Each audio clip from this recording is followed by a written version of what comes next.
The story centers around a young man named Takuto who spent most of his time absorbed in a strategy game called Eternal Nations.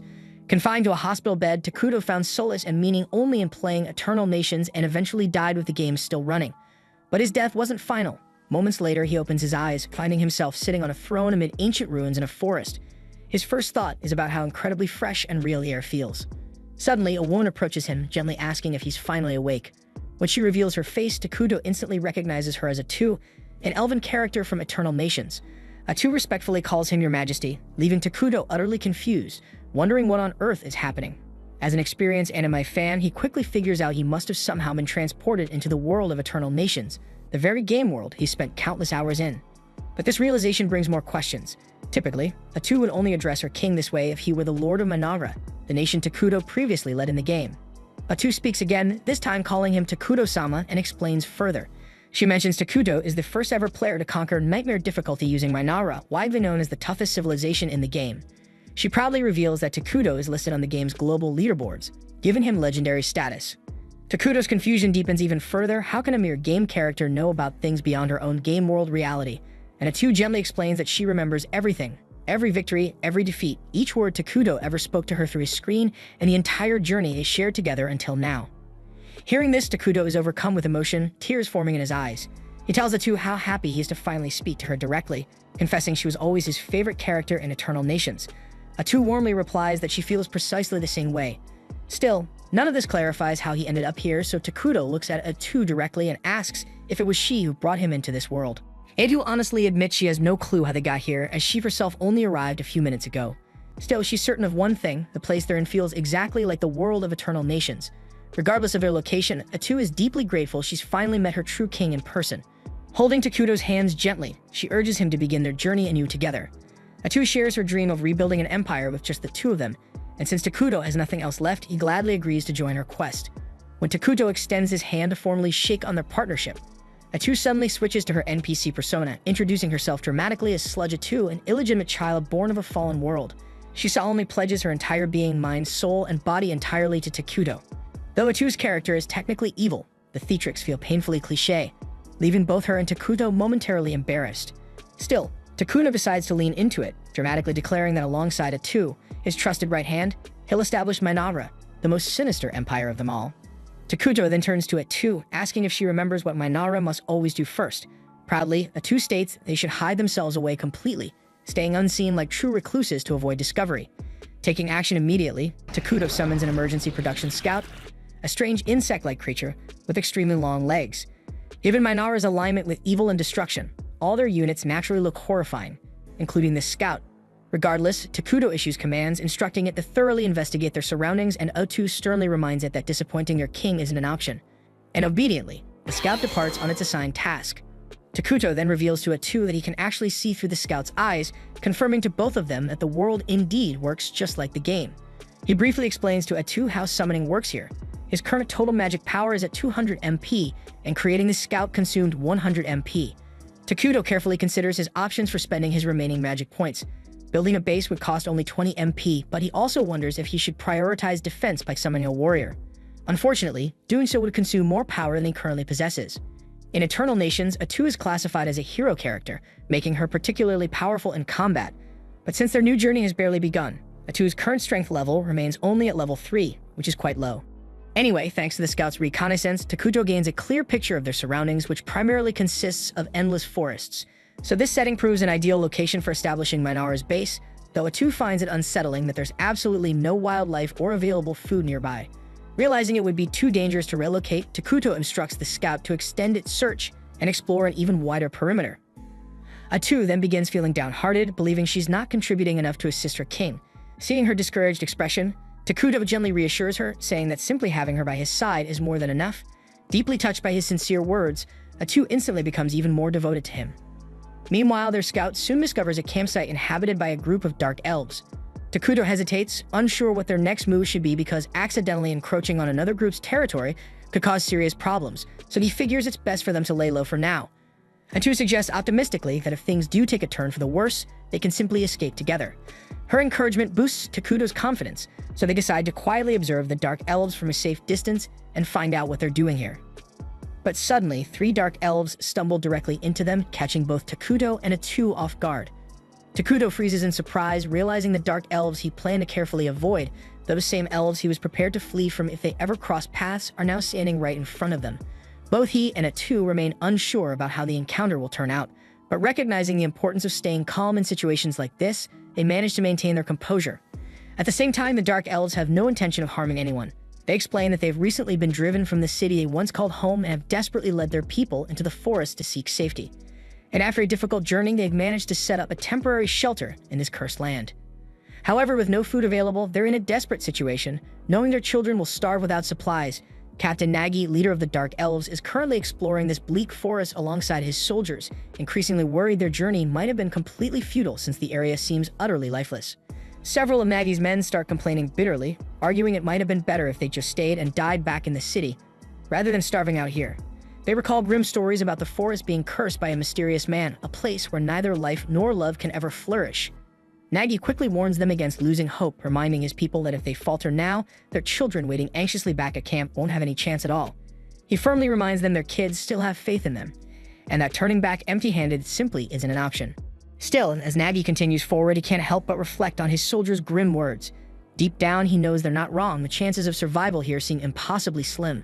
But as their leader, he can't afford to show fear or give up because his people depend on him to guide them safely through this crisis. Walking deeper into the woods, Nagi suddenly senses the presence of Takuto and Atu. A wave of dread rushes through him, afraid that these unknown entities might attack without mercy and wipe out his entire team. Whatever choice he makes next could determine the fate of his people, so Nagi steels himself, deciding to approach diplomatically. When Nagi finally reaches them, he's taken aback by Takuto's shadowy, spirit-like appearance, though Atu seems relatively normal. Without hesitation, Nagi immediately drops to his knees, prompting his followers to do the same. Then, with a voice full of humility, he apologizes for entering their territory uninvited. Atu, glaring coldly at Nagi, sharply questions him, demanding to know why he would trespass despite knowing it was forbidden. Nagi nervously explains their desperate circumstances, how their people were banished without warning, forced to flee their city without supplies, the exhausting journey, and the starving children still waiting anxiously in the forest. Feeling increasingly anxious under Atu's harsh gaze, Nagi braces himself, convinced they're about to execute him. However, Takuto surprises him by calmly asking if he's hungry. Nagi hesitates nervously, uncertain how to respond until Atu firmly instructs him to answer her master's question. Quietly, Nagi admits he is hungry, and immediately Takuto conjures several apples out of thin air. Nagi stares in bewilderment, never having seen an apple before, unsure if they're even edible. Takuto kindly assures him that the fruit is juicy and delicious, encouraging him to try it. Still hesitant, Nagi looks behind him, shocked to see his men already devouring the apples eagerly. Atu then firmly urges him to eat as well, yet Nagi still feels uneasy. Noticing his hesitation, Takuto promptly conjures pears as well. Now Nagi is openly suspicious, deeply confused by Takuto's generosity. The Dark Elves had always been viewed with hostility, constantly rejected by others. To suddenly encounter someone willing to help without any hidden motive felt disturbingly unnatural. Nagi finally states he'd rather bring the food back to feed the starving children in their camp. But before he can even finish his sentence, Takuto conjures even more fruit for him. Overwhelmed, Nagi can only feel gratitude and disbelief. Meanwhile, back at the camp, the Dark Elf children lie weak and exhausted, silently praying for rescue. Suddenly, they catch a familiar scent in the air. Their prayers are answered because Nagi and his soldiers have returned, bringing with them more food than they've ever seen. Nagi joyfully tells everyone to prepare for a feast, and soon they're all eagerly eating, and the starving children quickly regain their strength. One of the elves then curiously asks Nagi where he got all the food, but Nagi avoids giving details. Instead, he simply tells them fate finally smiled upon them. Yet deep in his heart, he remains haunted by the memory of the mysterious, intimidating figure he encountered in the forest. After the meal, everyone falls into a peaceful sleep, except for Nagi, who remains awake, staring thoughtfully into the fire. As he stands watch, Elder Moltar approaches quietly, gently pulling Nagi out of his deep contemplation. Moltar expresses gratitude for Nagi's efforts, but mentions that the fruit tasted unlike anything he's ever known, even after living 200 years. Nagi nods, agreeing that the fruit definitely tasted strange. Moltar presses him about where the food came from, prompting Nagi to confess they encountered a legendary figure after wandering deep into the cursed forest. Hearing this, Moltar wonders aloud if it was perhaps the King of Ruin, recalling ancient stories about a mythical being said to appear when the world becomes too crowded, destroying everything and returning civilization to darkness. But no one knows if those legends hold any truth, since nobody's ever witnessed it personally. Moltar asks Nagi directly if the mysterious figure introduced himself as the King of Ruin. Nagi admits Takuto never actually introduced himself at all. He only spoke through his servant. Molter insists there's no way a dark entity like that would offer assistance for free, demanding to know what Nagi promised in exchange. Nagi, however, insists it was purely an act of generosity from Takuto, nothing else. Molter remains skeptical, arguing no evil being ever offers help without hidden motives. Nagi firmly calls Takuto the Great One, determined to defend him and emphasizing that he simply chose to help. Molter counters that such a noble title doesn't suit the rumored King of Ruin, but Nagi refuses to budge. He argues passionately that Takuto deserves the respect because he helped them in their time of need, and frustratingly wonders if it might have been better if they all died rather than receive such aid. Hearing this, Molter reluctantly concedes Nagi's point, agreeing to handle negotiations personally when the time comes to repay their mysterious benefactor. Nagi gazes over at his sleeping people, silently questioning when they might finally rest without fear. At the same time, Atu is thoroughly upset with Takuto for wasting valuable mana by feeding total strangers. She sternly forces him onto his knees as he tries to explain he simply felt sorry for them. Hedru can't believe his recklessness, reminding him sharply they don't yet know whether Mainavra will be peaceful or brutal, or how many battles might lie ahead. So wasting mana like that could be dangerous. Realizing she might have gone too far scolding her own king, Atu quickly apologizes. But Takuto gently reassures her, reminding her they're partners and that he couldn't survive in this place without her by his side. He also admits feeling awkward around the Dark Elves, suggesting perhaps he's shy. Atu is surprised. She assumed Takuto was deliberately playing the role of a dignified king, communicating solely through her as his servant. The two laugh and tease each other playfully for a moment, until Takuto's summoned scout finally returns. The following morning, Nagi prepares himself for another visit to Takuto, and Elder Molter asks if he's really prepared to meet the Dark King. Molter strongly believes that since they've already accepted aid from the Dark King, they must also be prepared to pay whatever price he demands in return. Nagi objects, reminding him that Takuto never once suggested anything like that, but Molter insists it's simply in the nature of evil beings to ask something in exchange for any act of kindness. Yet he agrees they need to rely on Takuto for now since nowhere else is safe. So they decide to visit Takuto together, completely unaware that his insect scout had been observing their entire conversation. Takuto quickly calls back the scout to report to him, and upon hearing that the elves are on their way, he quietly hopes they'll just pick up the remaining food he had prepared yesterday and leave without causing a fuss. Anxiety quickly starts to grip Takuto as he explains to Atu that he's terrible with conversations and doesn't know if he'll be able to negotiate properly with the Dark Elves. Atu reassures him she'll handle it herself, adding that this will also show the Dark Elves that her king wouldn't stoop low enough to speak with them personally. Shortly after, Molter and Nagi arrive, and the Elder Molter greets Takuto with an overly formal and eloquent salutation, almost like something straight out of cover letter, thanking him for the generous provision he offered his folk. Molter then respectfully asks permission to know the identity of their Dark King. After receiving permission from Takuto, Atu reveals his name proudly, declaring him to be the feared Dark King of Ruin himself. Both of the Dark Elves become visibly shaken upon having their worst fears confirmed. Atu then coldly instructs them to simply take the food and leave because it's not going to last much longer anyway. Yet Molter politely insists on repaying Takuto for his generosity and asks what they can possibly give him in return. Atu coldly informs him that there's nothing in their possession capable of pleasing her king, so attempting repayment would be pointless. She then questions if the elves even have anything left that they consider valuable at all, causing Molter to hesitate as he realizes they genuinely have nothing worthwhile to give. Noticing his hesitation, Atu immediately gives him a cold, intimidating stare and suspiciously asks him if he's secretly planning something. Molter becomes visibly flustered, and Takuto quickly realizes their conversation is going downhill fast, so he immediately signals Atu over to quietly discuss how they should proceed. But Atu becomes frustrated because she thinks Takuto is being way too soft on these two hopeless elves. And she insists these guys have zero clue how to handle negotiations, and if this continues, they'll just turn into an annoying headache later on. So she dramatically suggests killing them both and displaying their heads around the base as a clear warning, but Takuto quickly tells her to stop acting like a psycho. He calmly explains that the elves genuinely seem to want peaceful coexistence and sincerely wish to repay their kindness. Instead of just handing out freebies, he suggests they ask for something small in return, keeping their relations with the elves positive. Atu reluctantly agrees and then tells the elves that her king has generously decided to accept their offer of repayment. Seeing Molter suddenly relax makes Takuto and Atu both realize he was freaking out earlier because he had totally assumed Takuto would act like a typical villain. Atu scolds Molter for misjudging her king so harshly, but then she pauses, realizing she doesn't actually know what to ask them for. Thankfully, Takuto quickly comes up with a great idea and suggests that they ask the elves to provide them with information about the world outside this forest. Molter immediately lights up with relief, promising eagerly that he'll share every bit of knowledge he's gained about the outside world.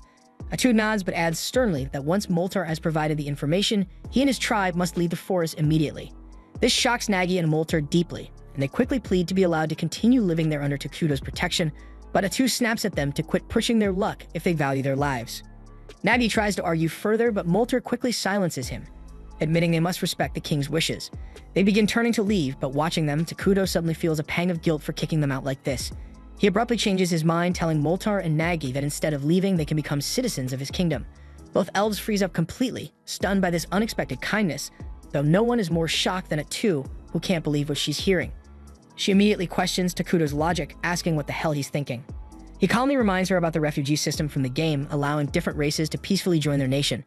And since dark elves are neutral aligned, he points out they'll easily blend in with their kingdom's evil attribute, making coexistence entirely possible. Atu still isn't totally convinced because evil-aligned species usually end up causing drama among themselves. But Takuto gently refreshes her memory that their main citizens, named homunculi, literally look like humans who got shredded and put back together by a 5-year-old, and there's no way they're going to be hanging out with those creepy things all day. The horrifying image of the homunculi immediately pops into Atu's mind, instantly changing her mind. She quickly agrees and turns to Moltar and Nagi, declaring that Takuto plans to build a full-fledged kingdom soon and is generously offering them citizenship if they're willing to swear loyalty. Moltar hesitates, asking what exactly it means to become their citizens, and Atu bluntly answers that they basically become evil-aligned beings. Still, she assures them with a sly smile that being evil isn't nearly as bad as it sounds. It's actually a lot more fun. Not long after, Takuto and Atu visit the Dark Elves' settlement, where everyone anxiously awaits their arrival. They're so terrified that some of the weaker elves pass out at just the sight of Takuto. Calmly, Takuto takes his place on the throne with Atu at his side, who announces clearly to everyone gathered that from now on, they officially belong to their new kingdom, Managra. She then asks Takuto if he's certain, and with a confident he says yeah, and then confirms that on his screen. And just like that, the Dark Elves are officially citizens of Managra. Atu congratulates them, emphasizing that from now onward, their safety and survival are personally guaranteed by their new king. Nagi wonders out loud if that's really it, because he doesn't actually feel any different, despite supposedly becoming an evil being. Almost immediately, he regrets speaking too soon when a wave of overwhelming hatred suddenly floods through him and the rest of the elves. Painful memories of being persecuted and attacked surge in their minds, filling them with an intense desire for revenge. Seeing everyone suddenly suffering, Takuto softly asks if they're alright, and hearing his genuine concern, Nagi becomes emotional and deeply moved by the realization that someone finally cares about them. With tears streaming down their faces, the Dark Elves start passionately cheering for Takuto, leaving him a little overwhelmed but deeply touched by their enthusiasm. After a few days, Molter presents a map of the continent to Takuto, who immediately collapses in disbelief. Atu asks what's troubling him, and he simply gestures towards the map, saying their starting location couldn't be any freaking worse. They're stuck on a continent shared by two damn gigantic, powerful civilizations. On one side is the Holy Kingdom of Qualia, a massive human nation worshipping Arlos, a creator and known for being annoyingly righteous and strictly good-aligned. On the opposite side lies Elna, the Elemental Alliance, a nation of elves devoted to nature. They're equally on the side of good, making Atu realize they're literally sandwiched between two huge civilizations that would wipe them out in an instant if discovered. Panicking, Atu falls beside Takuto in despair. But Takuto quickly regains composure, reminding her that as long as they keep a low profile, they can quietly grow stronger. He recalls that their main race, the homunculi, were dumb as rocks in the game and terrible at research.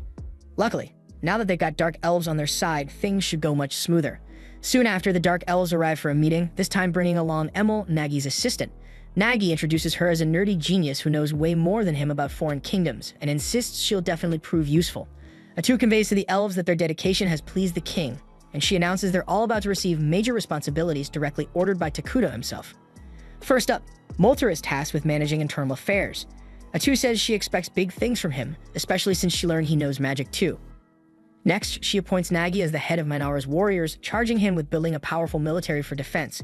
When she leaves recruitment up to him, Nagi is way too excited, shouting dramatically that he'll destroy all their enemies and proudly mount their heads as trophies. But Takuto's already feeling queasy at the gruesome imagery. He quietly remarks that war is barbaric, and Atu clarifies for the confused Nagi that their king actually prefers peace, so he needs to chill out with the killing talk. This just confuses Nagi even more, who wonders what kind of dark king of ruin is into peace. Molter, seeing Nagi's confusion, sarcastically teases him and confidently states that unlike Nagi, who clearly has more muscles than brains, he himself will prove far more useful to Takuto. Nagi immediately takes it as a challenge, boasting loudly to Takuto that he's young and full of energy, ready to tirelessly serve the king without rest. Atu completely misunderstands their little competition as genuine dedication, mistaking them for workaholics instead of two idiots desperate for Big Eel Daddy's approval. She turns to Takuto, asking if they should send them on a resource-collecting mission, but Takuto suggests a better idea, beautifying the land and building proper homes. Atu immediately relays this to Moltar, instructing him to gather timber for building, but to make sure he doesn't ruin the beauty of the forest. Moltar eagerly agrees, boasting that dark elves were originally forest dwellers anyway, so he'll handle it perfectly. Takuto then adds that they should reforest the areas they clear, causing confusion among the elves who've never even heard the term before. Realizing this world might be more primitive than expected, Takuto cautiously asks if they're familiar with military magic or the 6 major elements. Moltar replies that he's only heard of 4 major elements, while Emil admits she's never even seen military magic being used by any kingdom. Takuto and Atu exchange looks, realizing they've hit a jackpot. This world is even less advanced than they thought, giving them a huge advantage to leap ahead quickly once they implement advanced magical technology. Atu patiently explains that reforesting means rapidly regrowing new trees to replace ones they've cut down using magic. The elves mention they do regrow trees naturally, but admit they never considered using magic to speed things up. Atu describes how reforesting employs the 6 major elements to rapidly grow new trees, then promptly credits this discovery to Takuto, even though it's a total lie. She starts glazing Takuto shamelessly, writing about how he even created those special fruits the elves ate earlier, especially mentioning that grapes are her personal favorite. Emil excitedly confirms Atu's words, then says that she also planted some grape seeds and they've actually started sprouting. Takuto himself is stunned by this revelation, not expecting earth-based fruits to grow so easily here. Suddenly inspired, he quickly tests his theory by magically creating a coin from Earth. When it works, he's thrilled to realize he could potentially introduce advanced technologies like gunpowder, drastically accelerating the growth and superiority of his civilization compared to others. At the same time, over in the Holy Kingdom of Qualia, things were also beginning to heat up. St. Solina marched ahead of a squad of knights through snow-blanketed foothills, determined to wipe out some vicious creatures menacing the surrounding villages. The moment a pack of goblins rushed into view, Solina calmly raised her staff, incinerating them instantly with her sacred fire. The holy blaze dissipated into the sky after obliterating the monsters, and gentle sunlight poured down onto the charred earth, prompting flowers to bloom in their place. Turning to its astonished knights, their captain proudly announced that Solina's divine power purged monsters of evil alignment, leaving behind blossoming flower fields, and it was her ability alone that had allowed them to maintain such strong diplomatic ties with the elves. Following the brief skirmish, Solina confronted the cardinal, urging him to send paladins southward, warning that she'd recently sensed an ominous disturbance within the cursed forest. But the cardinal flatly refused, claiming the cursed forest sat at the far edge of the continent and deploying paladins that would require special authorization from those above him. Unfazed, Solina firmly warned him that she would personally handle the matter if no troops were sent. Initially, the cardinal tried pushing back but quickly caved under her icy glare, promising instead to send whatever limited forces he could personally command. Meanwhile, back in their own domain, Takuto and Atu were focused on developing their newfound territory, beginning by constructing decent homes for the Dark Elves. They'd already thrown together a makeshift throne room around Takuto's throne, and he was thrilled by the idea of finally hosting important meetings with the prominent members of his kingdom. Right then, Moltar, Nagi, and Emil entered ready for action. Atu informed them that it was about damn time to kick off their first official council meeting. But before the meeting could start, Emil eagerly approached Takuto, revealing a gift, an elegant new outfit that, to his mild embarrassment, was dangerously close to femboy territory. Still, Takuto gratefully accepted the new clothes, admitting his old garments were getting embarrassingly filthy, and thanked the elves sincerely. Oddly enough, the elves couldn't see any visible change in his appearance, but they decided to trust Atu's enthusiastic praise about how perfectly the outfit suited their beloved leader. With the clothing crisis resolved, Atu briskly began the council meeting, only to realize Takuto was still hopelessly lost and admiring himself. Slightly annoyed but unsurprised, she chose to carry on the meeting herself, casually suggesting she consult Takuto whenever his actual input was needed, and Takuto happily agreed to her suggestion, fully content to keep silently fawning over his own fabulousness. As the meeting begins, Moltar immediately asks Atu about the type of buildings they ought to prioritize. So Atu confidently suggests they start with food production facilities and promptly reveals a disturbingly grotesque plant, announcing that it will serve as their primary food source for now. The elves visibly cringed, barely able to hide their disgust, before hesitantly asking Atu what the hell that horrific thing was supposed to be. With unsettling enthusiasm, she informed them it was called the flesh plant, a unique delicacy of their civilization. According to Atu, it produced meat that tasted disturbingly similar to human flesh, but was incredibly nutritious. Horrified by this revelation, the elves quickly clarified they weren't exactly into eating people. Atu assured them the flesh plant was just a temporary solution for their food shortage, and soon enough they'd have far less disturbing options available. After that unsettling announcement, she explained they'd also need storage units and administrative buildings near the farms, till Emil promptly volunteered to oversee those structures. Next, Atu shifted gears to the next crucial topic on the agenda: research. She emphasized that obtaining cutting-edge tech was absolutely critical for a fledgling nation like theirs. Moltar, intrigued, asked her specifically what sort of technology they should focus on, and Atu excitedly revealed their target would be magical tech. Takuto practically lit up with excitement upon hearing that, and Molter eagerly declared that as a skilled mage, he put in his best effort to impress their king. He followed up asking precisely what kind of magical tech they should aim for, and Atube enthusiastically revealed they'd dive straight into military magic research. She explained that standard attack spells were pitifully limited, barely managing to handle a handful of enemies, while advanced military-grade magic could annihilate entire cities or even reshape terrain to their advantage. Molter, now fired up, immediately agreed to round up all magically gifted elves and begin working on groundbreaking magical spells that hadn't even appeared yet in their world. Then Atube moved on to the final topic of the meeting, their military strategy. Nagi perked up instantly, excited that it was finally his turn to shine. But Takuto quickly burst his bubble by bluntly stating they wouldn't heavily invest in their military right now. Atube backed him up, pointing out armies cost a shitload to maintain but produce nothing useful during peaceful periods. Nagi protested strongly, arguing they lacked sufficient power to properly defend their king, and thus should definitely prioritize their military. Molter also joined in, reminding them that both he and Nagi had massive bounties placed on their heads as Dark Elf leaders, meaning their kingdom might soon become a juicy target for enemies. Understanding their concerns, Takuto quickly came up with a smarter alternative, creating a hero to defend the kingdom. Atube immediately agreed, admitting heroes were expensive upfront but required zero upkeep, making them the perfect choice given their current situation. The elves stared blankly, clearly having zero clue what the hell a hero was even supposed to be. Atube quickly clarified that heroes were ridiculously powerful beings who served directly under the king. She explained that each hero had certain conditions that needed to be met before summoning them, but she confidently reassured them they'd be able to summon their first hero fairly soon. Takuto, pumped as ever, was already hyped up at the idea. He remembered that nearly everything in this world required mana, and a kingdom could only gather that mana directly from its own people. The happier the citizens were, the more mana they produce, and Takuto made a silent vow right there. He'd turn this kingdom into the happiest damn place on the entire planet. At the same time, far away in the holy kingdom of Qualia, a junior paladin named Lornias had just gotten the dubious honor of being selected for an investigation team heading straight into the notorious Cursed Forest. Accompanying him was a veteran paladin named Wordle, whose favorite pastime was clearly making Lornias' life a living hell with his constant teasing. Wordle immediately started bitching about the tiny size of their investigation unit, consisting of only 2 paladins and a handful of mercenaries. He grumbled loudly about how the church should seriously start taking St. Solina's prophecies more seriously. Lornias cautiously agreed, though he was painfully aware nobody could predict what the higher-ups had planned. One thing he did know, though, was that if they managed to pull off this investigation, it'd receive huge rewards, but if things went south, his head would definitely be the first on the chopping block. Back in Minalra, Takuto strolled through the developing kingdom, inspecting the early stages of his civilization with a deep sense of nostalgia. It was a scene he'd witnessed thousands of times before, but always through a screen, never in person. This time, he was right in the thick of things. Enmol eagerly gave him a detailed tour, proudly explaining that dark elves excelled at constructing treehouses, although right now the housing project was crawling along since the elves had prioritized cultivating the flesh trees. Fortunately, the grotesque flesh trees seemed to be thriving nicely, and they'd already managed to build storage and administrative facilities. Enmol also mentioned that they discovered a freshwater spring close by and were now trying to find ways to draw water from it. Meanwhile, Molter and a bunch of other mages had been grinding hard on their magic research in a recently completed lab. Hearing all this progress made Takuto feel genuinely relieved, but he was particularly delighted to hear that the elves were proactively handling things like seeking out water sources on their own. Seeing the elves, who had looked utterly drained when they first arrived, now smiling happily was a huge relief. When Takuto shared his joy with Enmol, she suddenly burst into tears of happiness, completely startling him. Takuto panicked momentarily at the unexpected meltdown, but thankfully Enmol quickly regained her composure and continued the tour as if nothing had happened.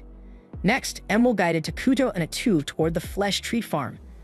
With noticeable excitement, she explained that thanks to the tools Takuto had generously provided, they'd soon be able to enjoy their very first harvest.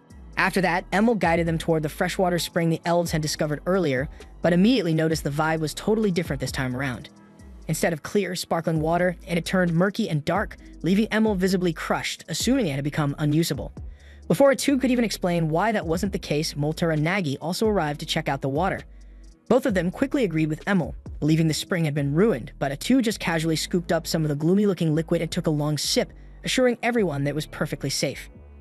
Atube then clarified that the spring only looked creepy and unsettling because it had officially become part of Minalra, all thanks to a neat little feature known as cursed terrain.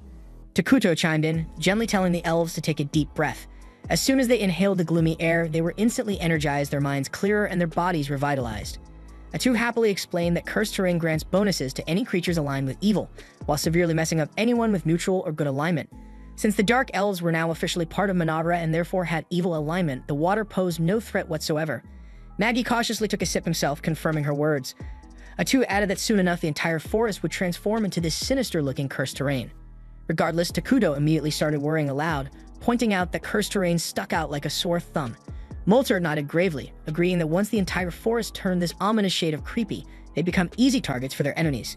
Naturally, Nagi jumped at the chance to once again insist they desperately needed an army, but both Takudo and Atu reassured him again that their solution was to summon a hero.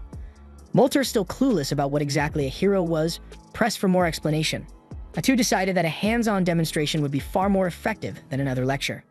Without warning, Atu released a bunch of pitch-black tentacles from her back, effortlessly slicing through the nearby trees like they were toothpicks, before revealing smugly that she herself was a hero. She casually mentioned that she only had about 1% of her full power available, yet she could still obliterate entire armies on her own. Takudo eagerly hyped heroes up even more to the stunned elves, bragging that heroes were truly badass, continuously growing stronger with no effort at all. Realizing he'd gotten a bit carried away, he quickly shifted the conversation and scolded Atu lightly, telling her that showing off didn't require chopping down innocent trees and insisting she clean up the mess afterward. The elves, however, were beyond impressed. They immediately declared Takudo an amazing ruler for having subordinates powerful enough to cause such casual devastation. Fired up, they decided that they absolutely had to construct a magnificent palace worthy of such a king. Takudo awkwardly protested that he didn't really need anything grand right now, but the elves refused to budge, insisting there was no way in hell they'd let their esteemed king live in ordinary homes like theirs. Atu sided with the elves, pointing out that constructing a palace would boost everyone's morale. Unable to argue with that logic, Takudo relented, admitting that while his real dream was a badass flying fortress someday, he'd settle for a regular palace for now. Meanwhile, the investigation squad led by Lornias and Wardell has finally started heading south towards the cursed forests. Wardell still isn't happy about how small their party is, and Lornias reminds him this is literally the best the Empire could do, considering most of their forces are busy dealing with chaos up north. Apparently, a horde of evil-aligned creatures recently popped out of nowhere in the northern territories, raiding and torching entire towns, so naturally all available manpower got shipped off to handle that nightmare. Hearing this, the mercenaries start chatting amongst themselves, muttering how rough it's going to be for the poor bastards sent north. They all feel relieved they dodged that assignment even if the pay was sweet, because word is, there's a terrifying witch mixed up in that mess, and they'd rather steer clear of anything involving a witch. Lornias, curious about this witch rumor, later corners one of the mercenaries, a guy named Bargo, to ask about it. Bargo admits the rumor is that a single witch is behind all the northern chaos, but Lornias dismisses the idea outright, saying no single person could possibly control that many monsters.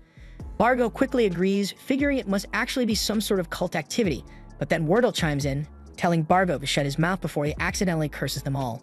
Lornias then snaps at Wardell, noticing that the guy's been drinking on the job again. He starts lecturing him about how, as paladins serving their god, they're not even allowed to touch alcohol. But Wardell dismisses his scolding casually, even challenging him to a theological debate before abruptly losing interest when a waitress brings him another round of drinks, which prompts him to flirt shamelessly instead. Wargo then turns back to Lornias, seriously asking why the Empire sent 2 paladins this far south. He starts worrying again about the possibility of another witch being involved, openly admitting that if that's the case, he and his men might pack up and bounce before things go south. Lornias honestly replies he doesn't know the details either, but just then Wardell butts back in, casually mentioning he's already gathered some intel from his new waitress friend. Apparently, a bunch of dark elves recently fled into the cursed forests, and the higher-ups likely just want someone to keep an eye on them. Hearing this, Barvo instantly relaxes, saying they'd better deal with the dark elves quickly. After all, those bastards are notorious for their nasty curses and stealthy assassinations. Lornias completely agrees, saying that ignoring the dark elves now will only lead to bigger trouble down the line. But Wardell immediately tells him to calm down and take it easy, reminding him this mission is strictly recon.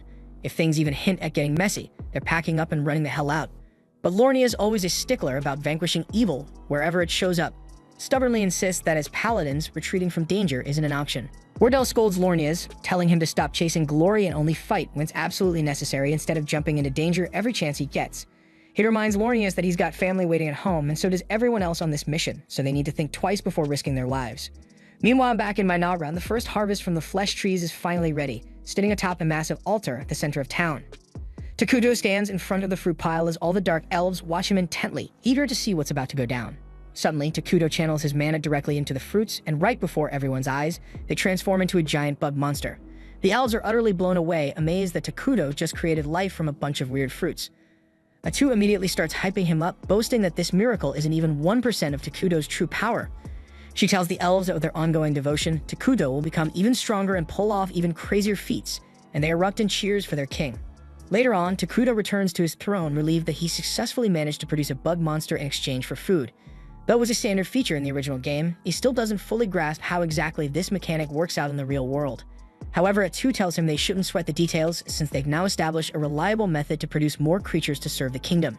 She excitedly adds that it's about time they moved on to the next phase of their plan, and Takuto agrees, mentioning he'll summon a hero as soon as they've stockpiled enough mana. Excited, A2 asks who he plans to summon, and Takuto casually replies that he's thinking about calling Isla, Queen of the Bugs.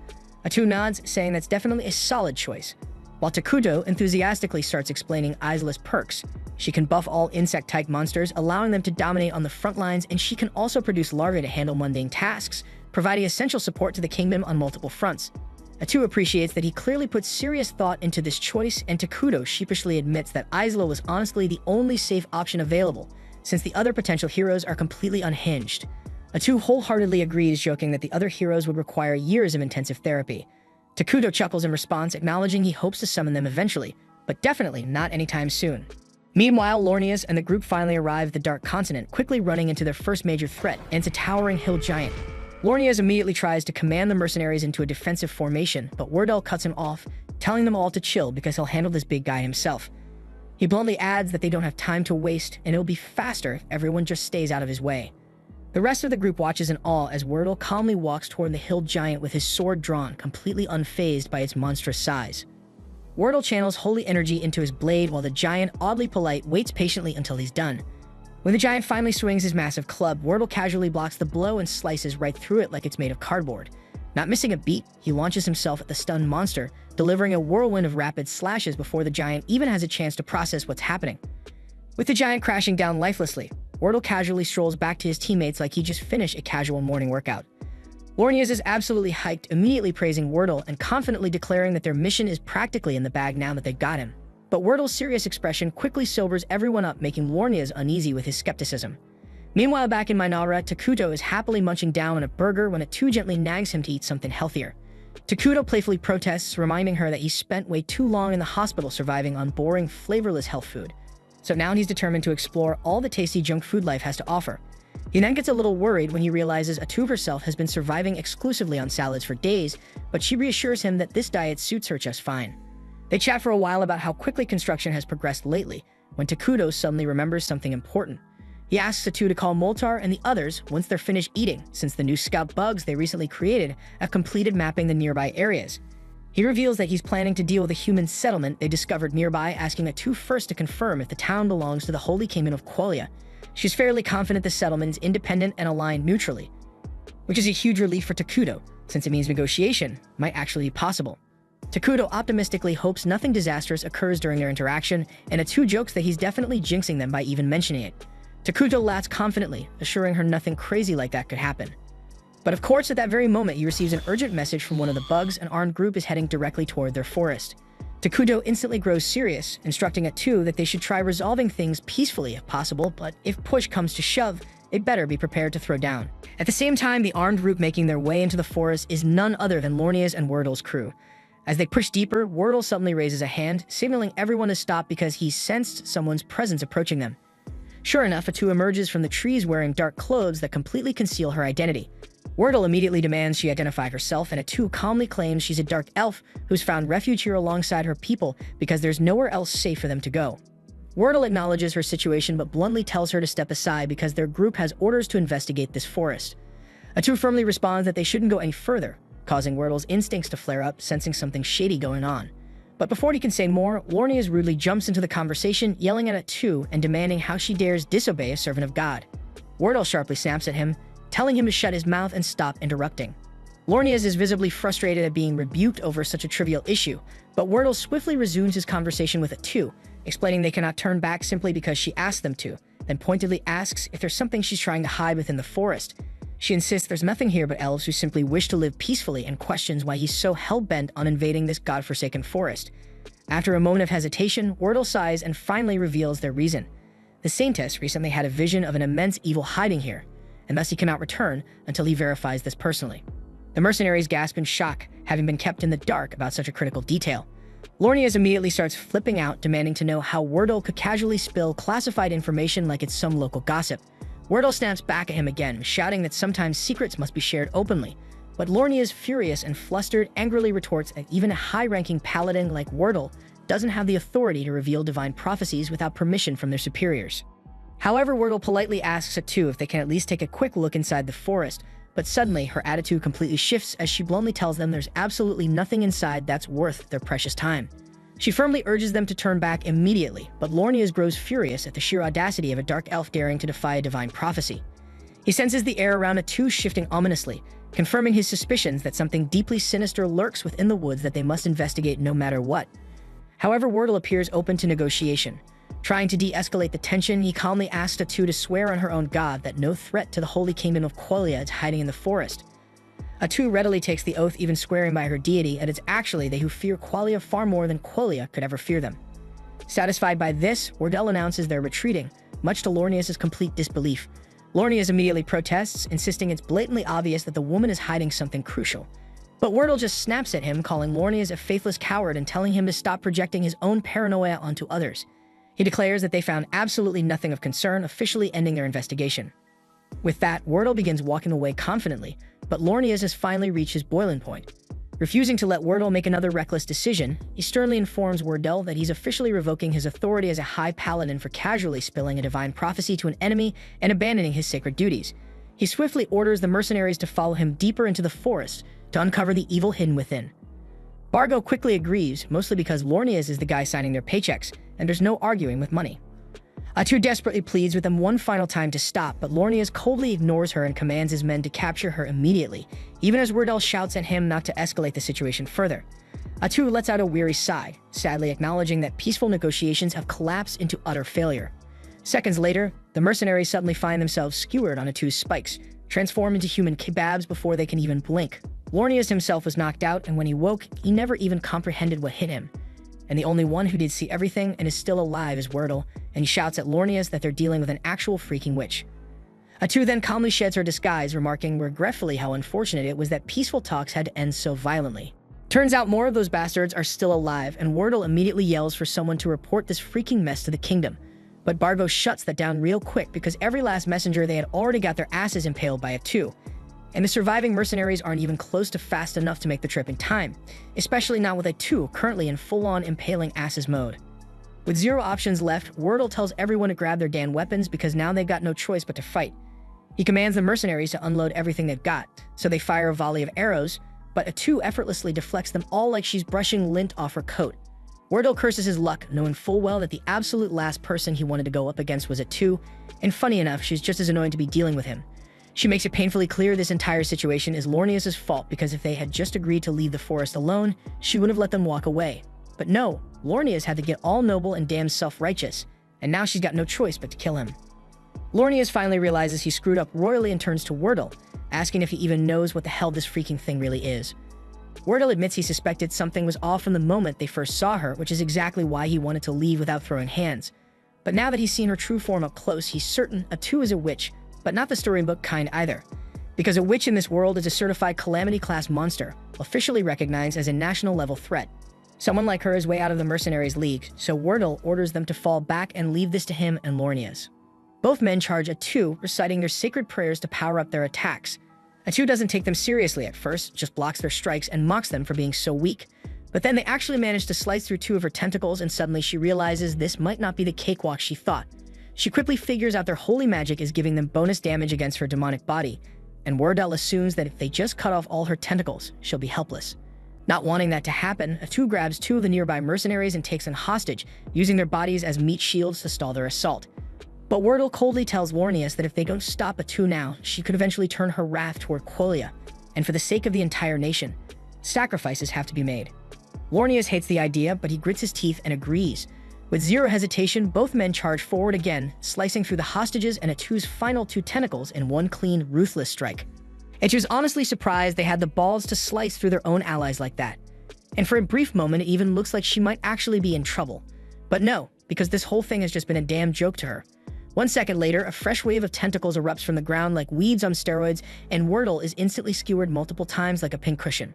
With blood pouring from his wounds, Wordle uses his final breath to shout for Lornias to get the hell out of here. But that makes Atu annoyed, so she silences him for good with a tentacle straight through the skull. Lornius is frozen in disbelief, absolutely rattled, because he was certain that chopped off all of Atu's tentacles, which they did, but Atu never once said she couldn't grow more. In fact, she's been able to summon an unlimited number this entire time, but she just didn't feel like it. She's been toying with them like a bored cat swatting at bugs. After witnessing Wordle get brutally annihilated, the remaining mercenaries completely lose their will to fight. And judging by the freaking look on Atu's face, she has zero intention of sparing any of them. Seeing no other choice, Lornius yells for everyone to scatter and run in different directions, hoping at least one of them can escape and warn the kingdom about what really went down here. So the mercenaries immediately drop their weapons and bolt like their asses are on fire. Atu surprisingly doesn't bother chasing them. She just watches them go, sighing in annoyance, wishing they'd done that in the first place because it would have saved her a ton of effort. Lornius, however, stays behind, determined to keep her occupied. He then charges her with everything he's got, holy sword gleaming. But to his utter horror, Atu blocks the strike flawlessly, using the exact same holy sword technique. He stumbles back, unable to comprehend how a monstrous creature like her could possibly have access to a sacred technique meant only for the pure. Normally, that would have been impossible, but Atu coolly explains that when she killed Wordle, she absorbed all of his experience and sword skills. Every ounce of training, every technique, now hers. With a grin, she begins attacking Lornius using Wordle's own moves, mocking him as she does. She even praises Wordle, saying he was truly worthy of being called elite, but sadly he died because Lornius couldn't keep his damn mouth shut. Then she leans in, taunting him, asking if he ever thought about making it home to his wife and daughter.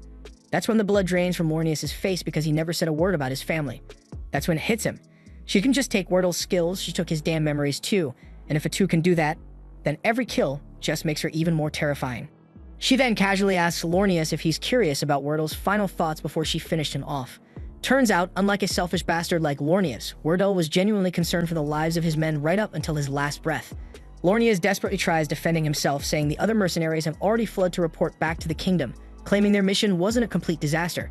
But Atu just chuckles coldly, calmly telling him all those mercenaries are already dead. She admits she wasn't in the mood to chase them herself, but that didn't mean she'd just let them run off. Besides, she never said she was alone. She already ordered her dark elves to hunt down every single merc who tried to escape, and now they're nothing but corpses in the dirt. Lornius is hit by a wave of despair, realizing he's the last one standing. Driven by panic, he takes one final pathetic swing at Atu's head, and she savors every bit of his agony. Within seconds, she's effortlessly subdued him. But instead of ending him right away, Atu cruelly twists the knife, vividly describing how things could have turned out if he'd just listened to Wordle. They would have all safely returned home, and Lornius would have seen his wife and daughter again, spending the rest of his life happily oblivious to any horrors lurking in the forest. But no, Lornius had to play hero.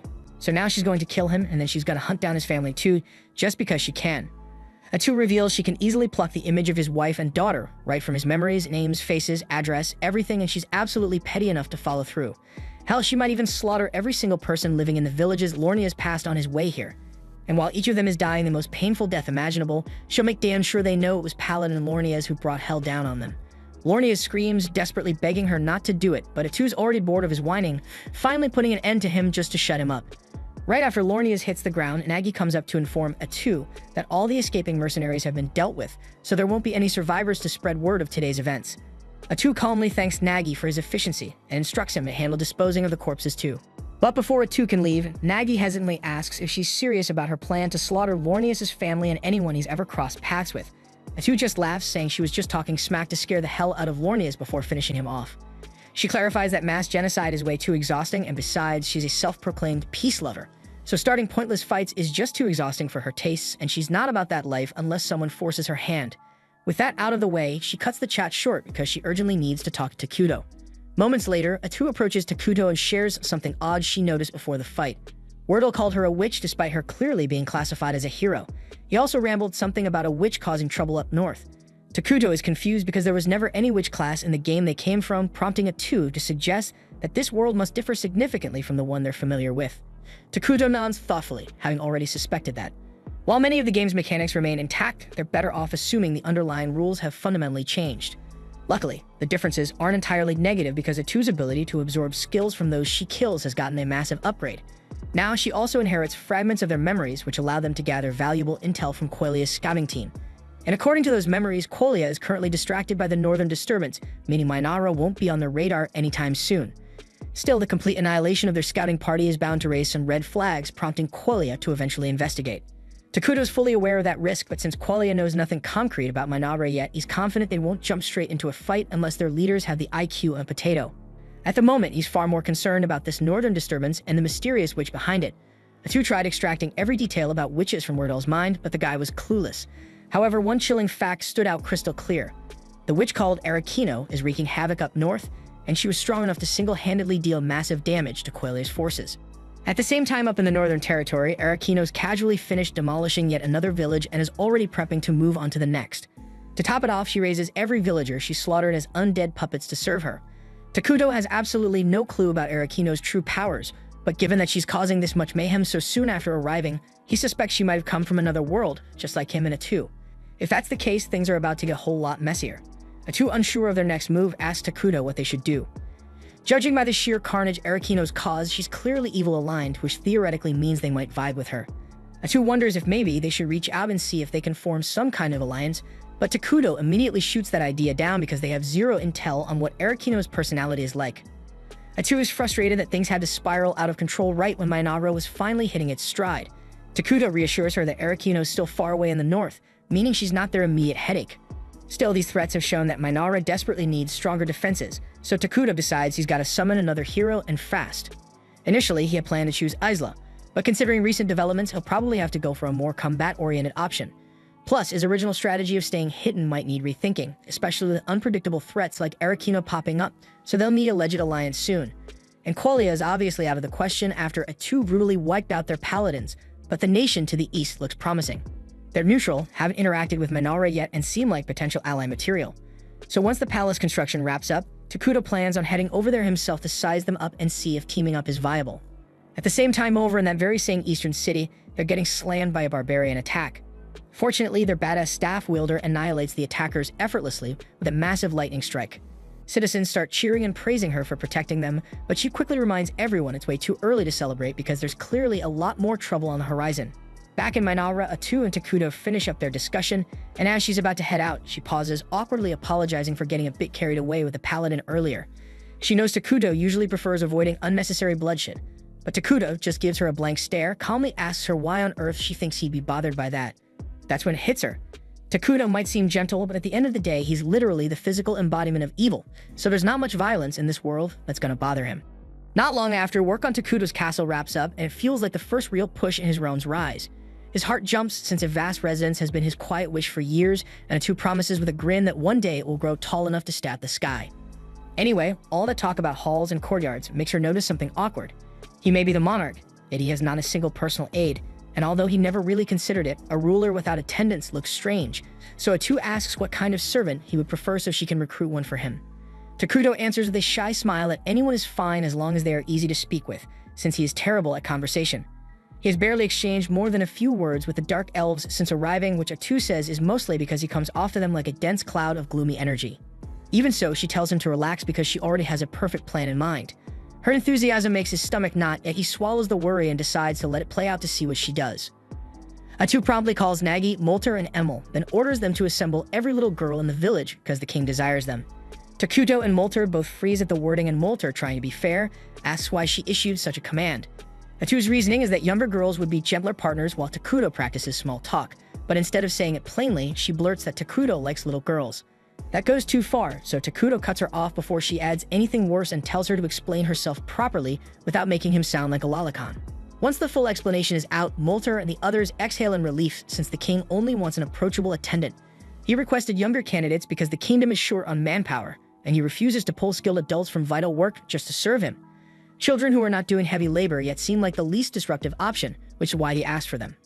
Impressed by how considerate he is, Molter's group agrees to bring suitable children to meet him, and Takuto actually feels hopeful about finally having people he can talk with each day. There is one detail he forgot to account for, and it hits the instant the kids arrive. To ordinary villagers, he still looks like a disaster in human shape, his aura heavy enough to spook anyone, so the moment the children see him, they burst into tears.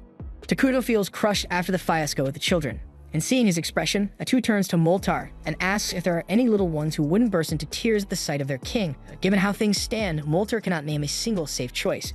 Nagi then asks whether Takuto has met the twins yet, but Moltar admits that he kept them away because he doubted they would be suitable attendants. Their history is rough and he feared they might accidentally offend the king. But options are running thin, so Atu tells him to call them in regardless. A short while later, the twins step into the hall and introduce themselves as Karia and Maria. Karia bows with careful respect, voice steady, while Maria talks to Takuto in a breezy, familiar tone like she is chatting with an old friend. Atu reads the weariness in their eyes and the wariness in their posture, then gently asks Karia about the sores on her skin. Karia says they came from an illness, and Molter explains that she suffered through a plague some time ago. The sickness has passed, but the marks it left behind did not fade.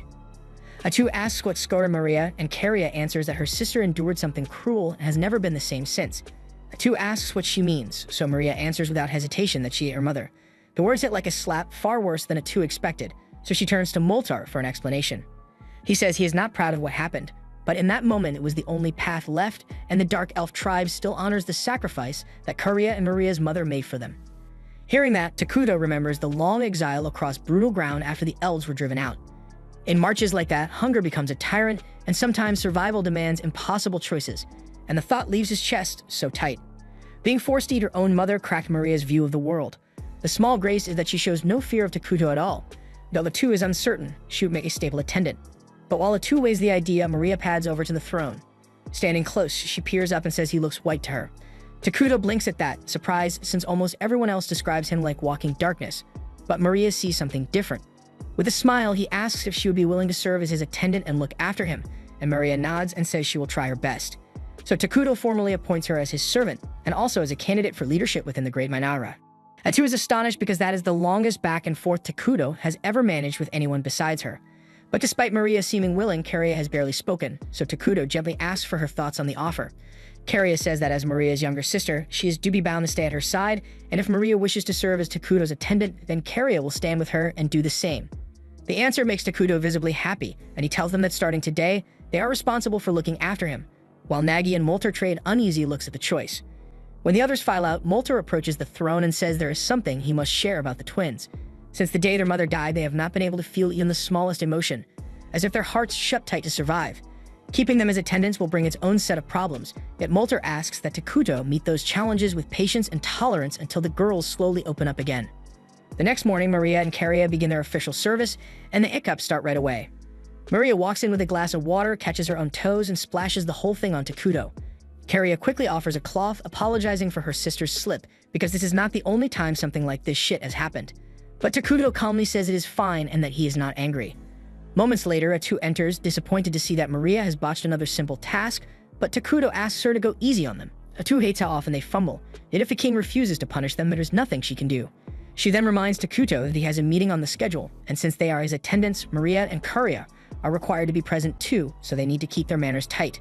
The council gathers soon after, and Emerald delivers the first report. She oversees construction, and with the palace finished, they now have a surplus of workers available. There is also a large stock of materials still in storage, so they are in a strong position to launch another project right away. Takuto and Atu back Emerald's recommendation and authorize construction of a clinic at once, since they urgently need a place that safeguards the health and safety of Minara's citizens. Emerald answers that she will mobilize crews immediately, and with building matters set for the moment, Atu asks to hear from whoever oversees resource collection. It turns out Emerald also carries that portfolio, which means they will likely need to expand staff soon. She reports that gathering food and raw materials is proceeding smoothly, and thanks to Takuto's assistance, they have been securing daily necessities the nation cannot produce on its own. However, that method burns through a great deal of Takuto's mana, so alternative supply routes must be found soon. Because leaning on emergency production this often is not perfect, but for now, it is a critical cost. Takuto answers without hesitation that they can keep leaning on him, then adds that they must prioritize buildings and research that raises mana output so the burden eases over time. Atu then thanks Emerald for the grind and moves the agenda to magic research. Molter rises to deliver his report. He has successfully devised military magic. But at the moment, he alone can wield it, but with enough practice, he is confident his subordinates will learn to do the same. And they may even be able to cast stronger spells by tapping the palace's supply of ruined mana. But since Takuto has made it clear he does not intend to start wars, opportunities to use that power should be rare. But for now, Atu instructs Molter to concentrate on the 6 major elements in the magic skill tree, because those branches will best support national development. Then Atu asks Nagi for the army update, and he reports that their forces currently field 5 scout bugs, and most of their time has gone into mapping the unknown reaches of the accursed land. The terrain outside the forest is largely open plains, which lets them probe that region with a lower chance of being seen. Even so, stealth remains a top priority for Minara right now, so the scouts are operating under strict limits on how far and how boldly they can range. Atu says it is fine since they already have a thorough survey of the forest in hand, then tells Maggie to put the scouts on routine sweeps along the woodland perimeter. He asks if she truly wants every bug shifted to patrol duty, and she can read the worry about their current fighting strength. She answers that she alone can swat any threat that shows up, And on top of that, she and Takuto have already settled on creating a new hero, and Takuto adds that they will go ahead and summon Ezla after all. Takuto then asks whether all the prerequisites have been gathered, so Molter reports that timber and rations are stocked and ready, though the heavy mana cost is still an issue. After plenty of back and forth and a little compromise, the council wraps and Takuto feels quietly proud of how well everyone is carrying their load. He then heads toward the throne chamber, papers in hand, when Maria bumps into him and sends the meeting documents skittering across the floor. Carrie bows, apologizes for her sister, and hurries to help gather the pages, only for the two of them to tub the same sheet and tear it clean in half. They glance up, bracing for a scolding, but Takuto simply tells them it is all right and takes his seat without raising his voice. Maria steps closer and asks him straight if he is a bad person. By alignment, he counts as evil, so she follows by asking why he has not killed them yet. They have been bungling constantly and pulling mistakes that would get servants executed, yet he keeps sparing them, and they cannot comprehend why. So Takuto asks what they think separates a good person from a bad one. Maria answers that a good person only does good deeds and a bad person only does bad, but he tells her that is only half true. A good person must keep choosing the right thing, so they do not lie, they do not steal, and they do not kill without cause. But a bad person does not have to do the worst thing every time because they act out of self-interest and do what they want, whether others like it or not. In his case, what he wants is to treat them gently, so there's nothing wrong with letting small mistakes slide.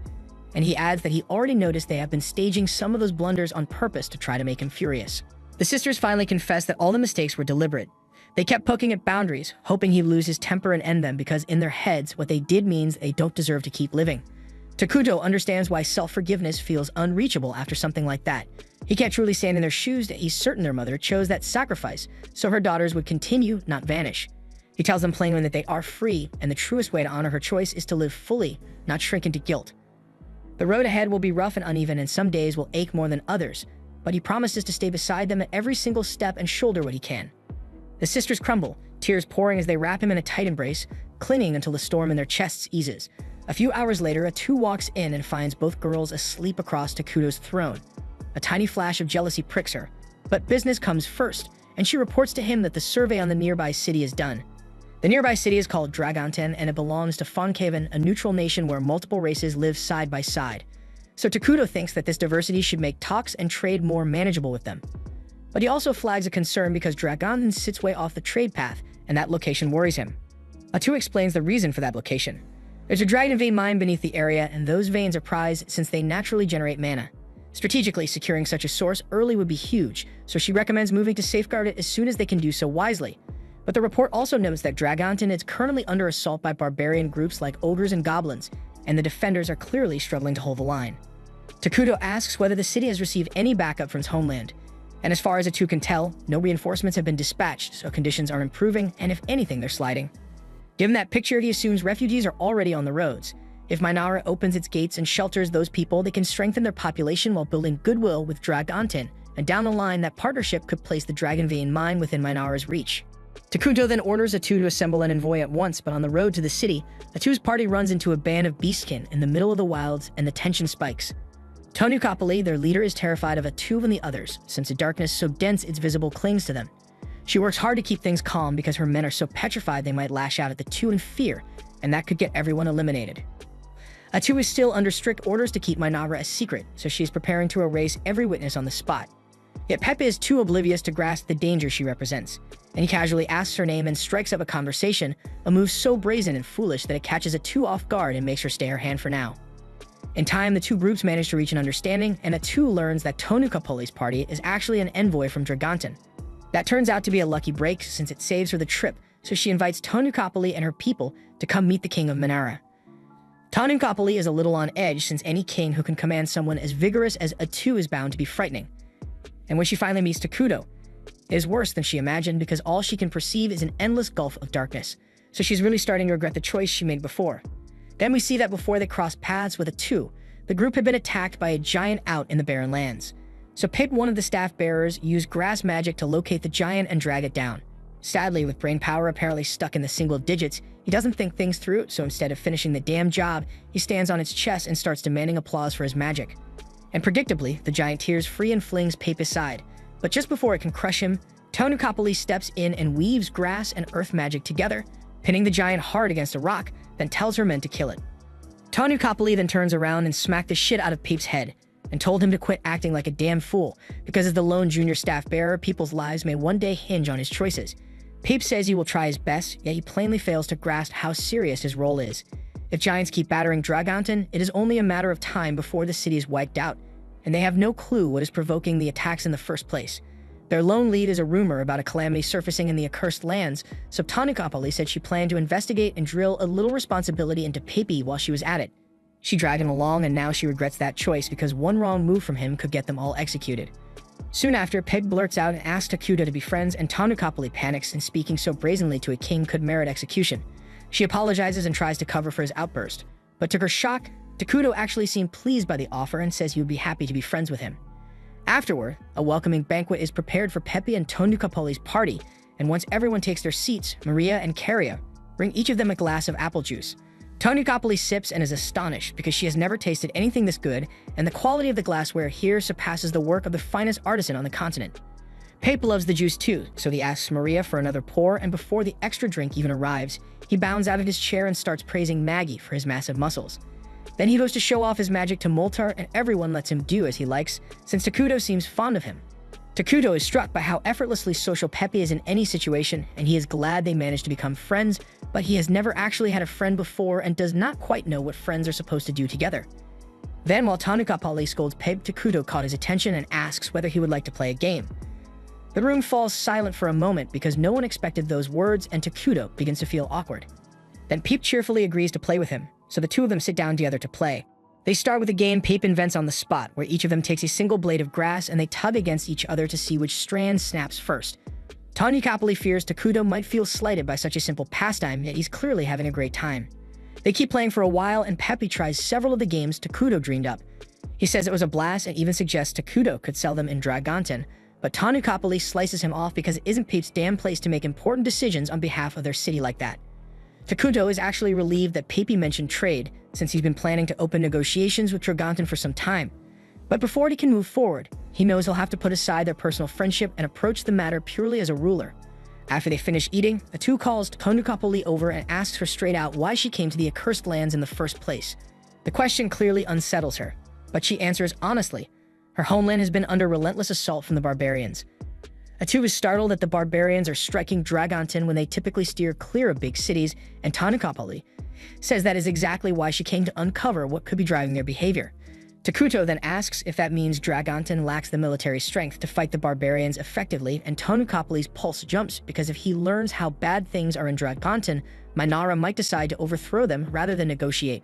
She lies and says Dragonton still has sufficient power to drive the barbarians off, while insisting their unusual movements demanded inquiry regardless.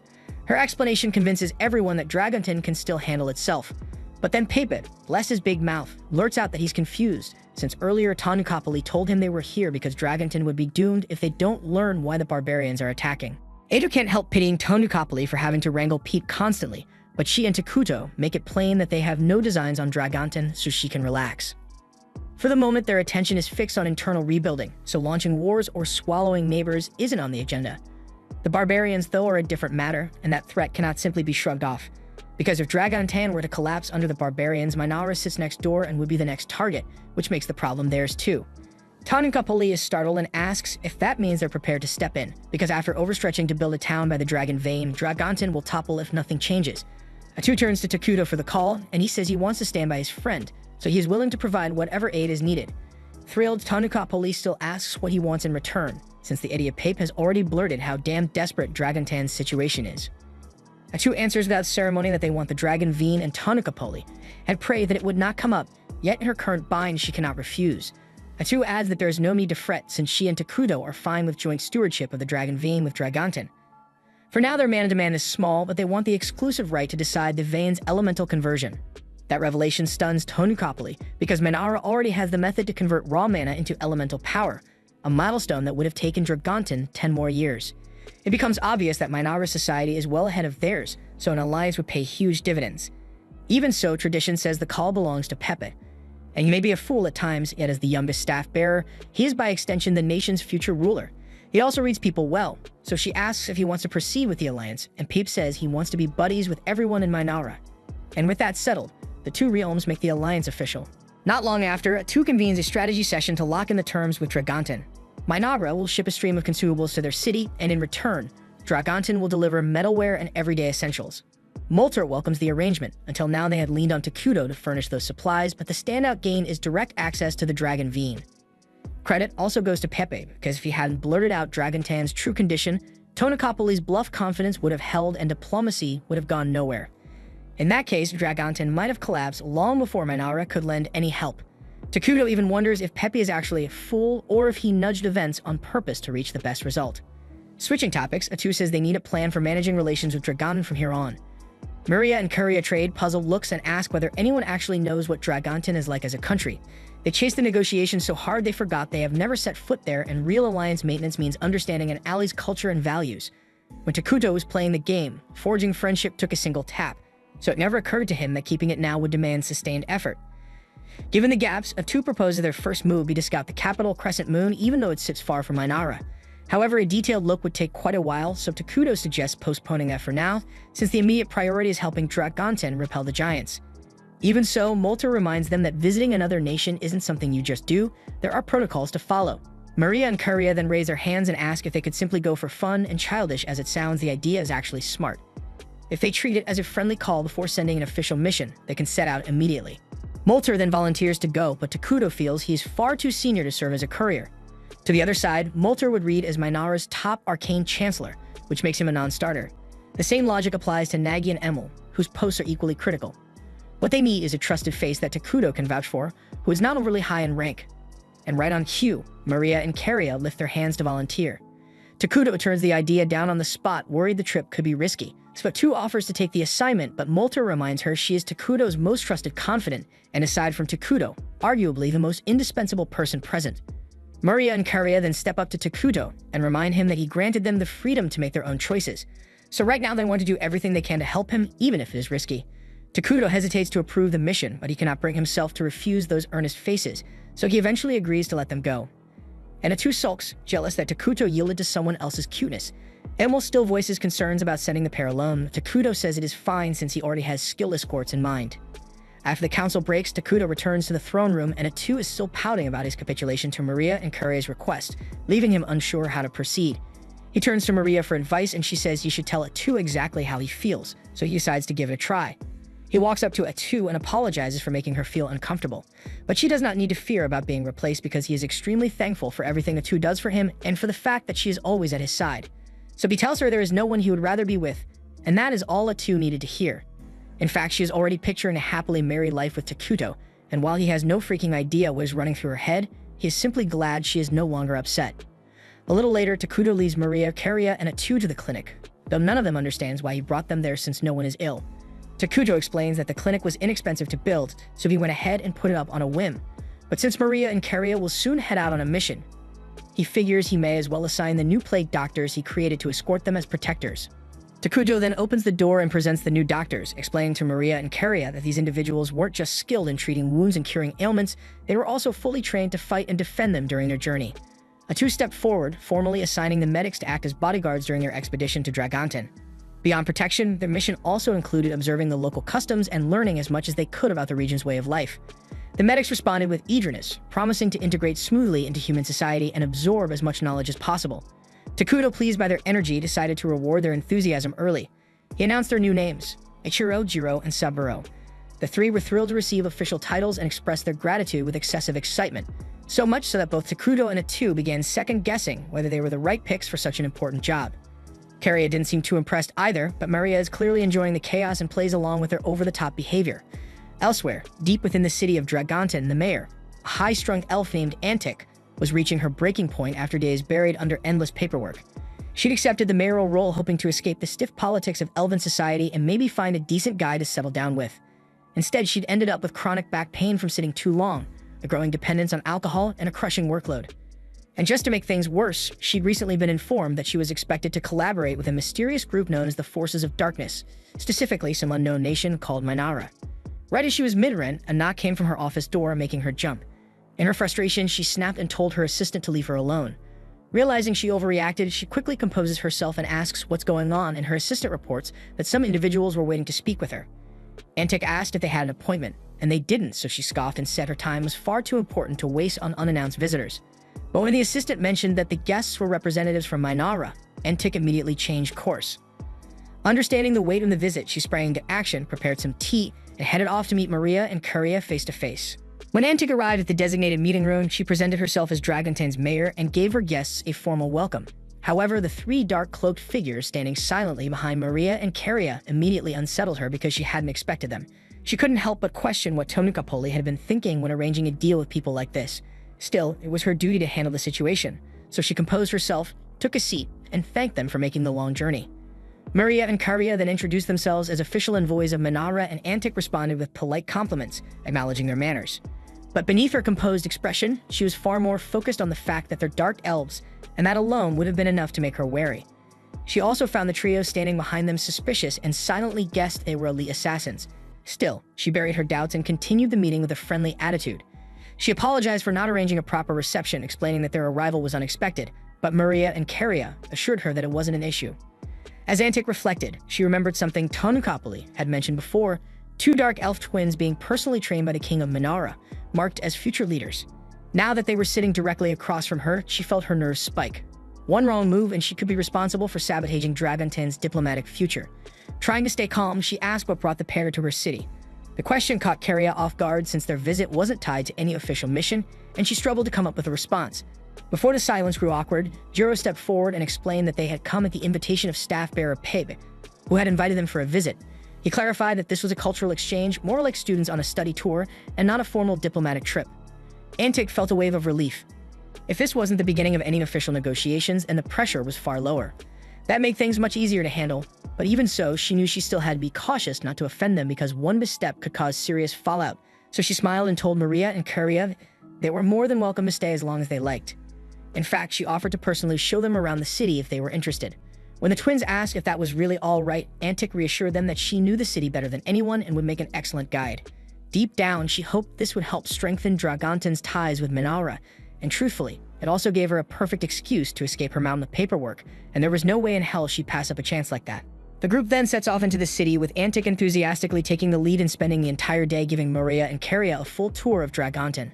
The outing went smoothly, and the atmosphere between them was lively and pleasant. At the same time in Minara, Takuto was swamped with documents of his own, buried under endless administrative work. Even so, he made time to monitor the twins' progress, and seeing that Maria and Curia were enjoying their visit brought him some relief. That evening, after returning to their accommodations, Antic politely took her leave. Once alone, Maria and Curia began reviewing everything they had observed throughout the day. Curia asked for Maria's impressions of the city, and Maria noted that the general mood among the townspeople felt tense.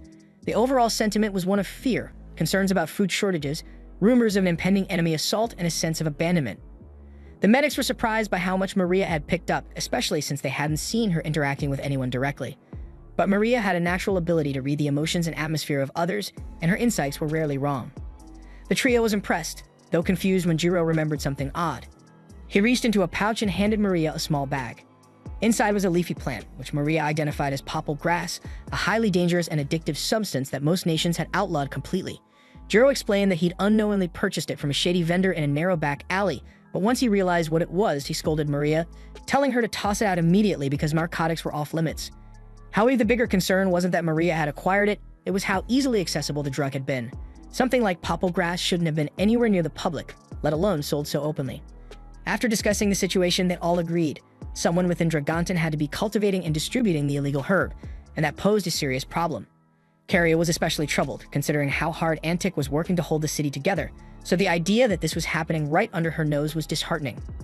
Saburo pointed out that the presence of drugs meant things could be even worse beneath the surface, and with such dangerous elements hiding in the city's shadows, they'd need to stay extra alert and focus on keeping Maria and Curia safe, because if something as serious as drug trafficking was happening unchecked, there was no telling what else could be lurking nearby. The following morning, the medics escorted Maria and Curia to visit the Dragon Veen, a place known for its stunning natural beauty. The two were taken aback by the sheer number of glowing crystals scattered across the area, each one sparkling with magical energy. Their awe was interrupted when a stranger approached them. Introducing himself as Vesta, he casually remarked how the terrain here was ideal for cultivating popple grass. Curia responded with courteous formality, greeting him and then firmly requesting he get to the point and explain why he had approached them. Vesta said he heard they were official envoys from Minara. With Dragontain and Minara expected to share control of the region in the future, he thought now would be the perfect time to strike up a business proposal. He offered them a chance to partner with him in growing and distributing popple grass. Carria chose to play along and asked what benefits Minara would gain from such an arrangement. Vesta explained that the drug brought in large profits on the black market, and a fair portion of that revenue would naturally go to Minara. He also hinted at providing other incentives, though when pressed, he said those details were too sensitive to discuss in public. Instead, he handed Carria a marked map and suggested they meet in a more private location to talk specifics. After a moment's pause, Carria accepted the map. Vesta smirked and added that he always found it easier to deal with people on the evil alliance side of things, since they usually understood him better. He complained about the current mayor constantly enforcing ridiculous restrictions like banning narcotics or outlawing human trafficking. But once Minara's king took over, he was confident the leadership would be far more accepting of his business practices. Several days later, Maria and Carria paid one last visit to Antic before preparing to depart the city. Antic thanked them for their time, saying it had been a pleasure getting to know them during their stay. The twins expressed their gratitude for her hospitality and asked if there was anything they could do in return before leaving. Antic smiled and requested that if possible, they put in a good word for her when they next met with King Takuto, so Maria and Carria agreed without hesitation, promising they'd speak highly of her when the time came. Suddenly, the door to the room swung open and Vesta strutted in with two thugs flanking him. Antic stood up abruptly, furious, and shouted that he had no right to enter without being summoned. But Vesta, as always, showed zero regard for rules or authority, and he'd simply invited himself in. With a smug tone, he said he was only there to receive an answer from Maria and Carria, since they never showed up to the meeting he'd arranged regarding his earlier proposal. Maria calmly asked if he was referring to the ridiculous popple grass partnership he tried to pitch them. Antic's face paled because this was the first she was hearing of any deal between her guests and Vesta, and the idea that Minara might have aligned with someone like him terrified her.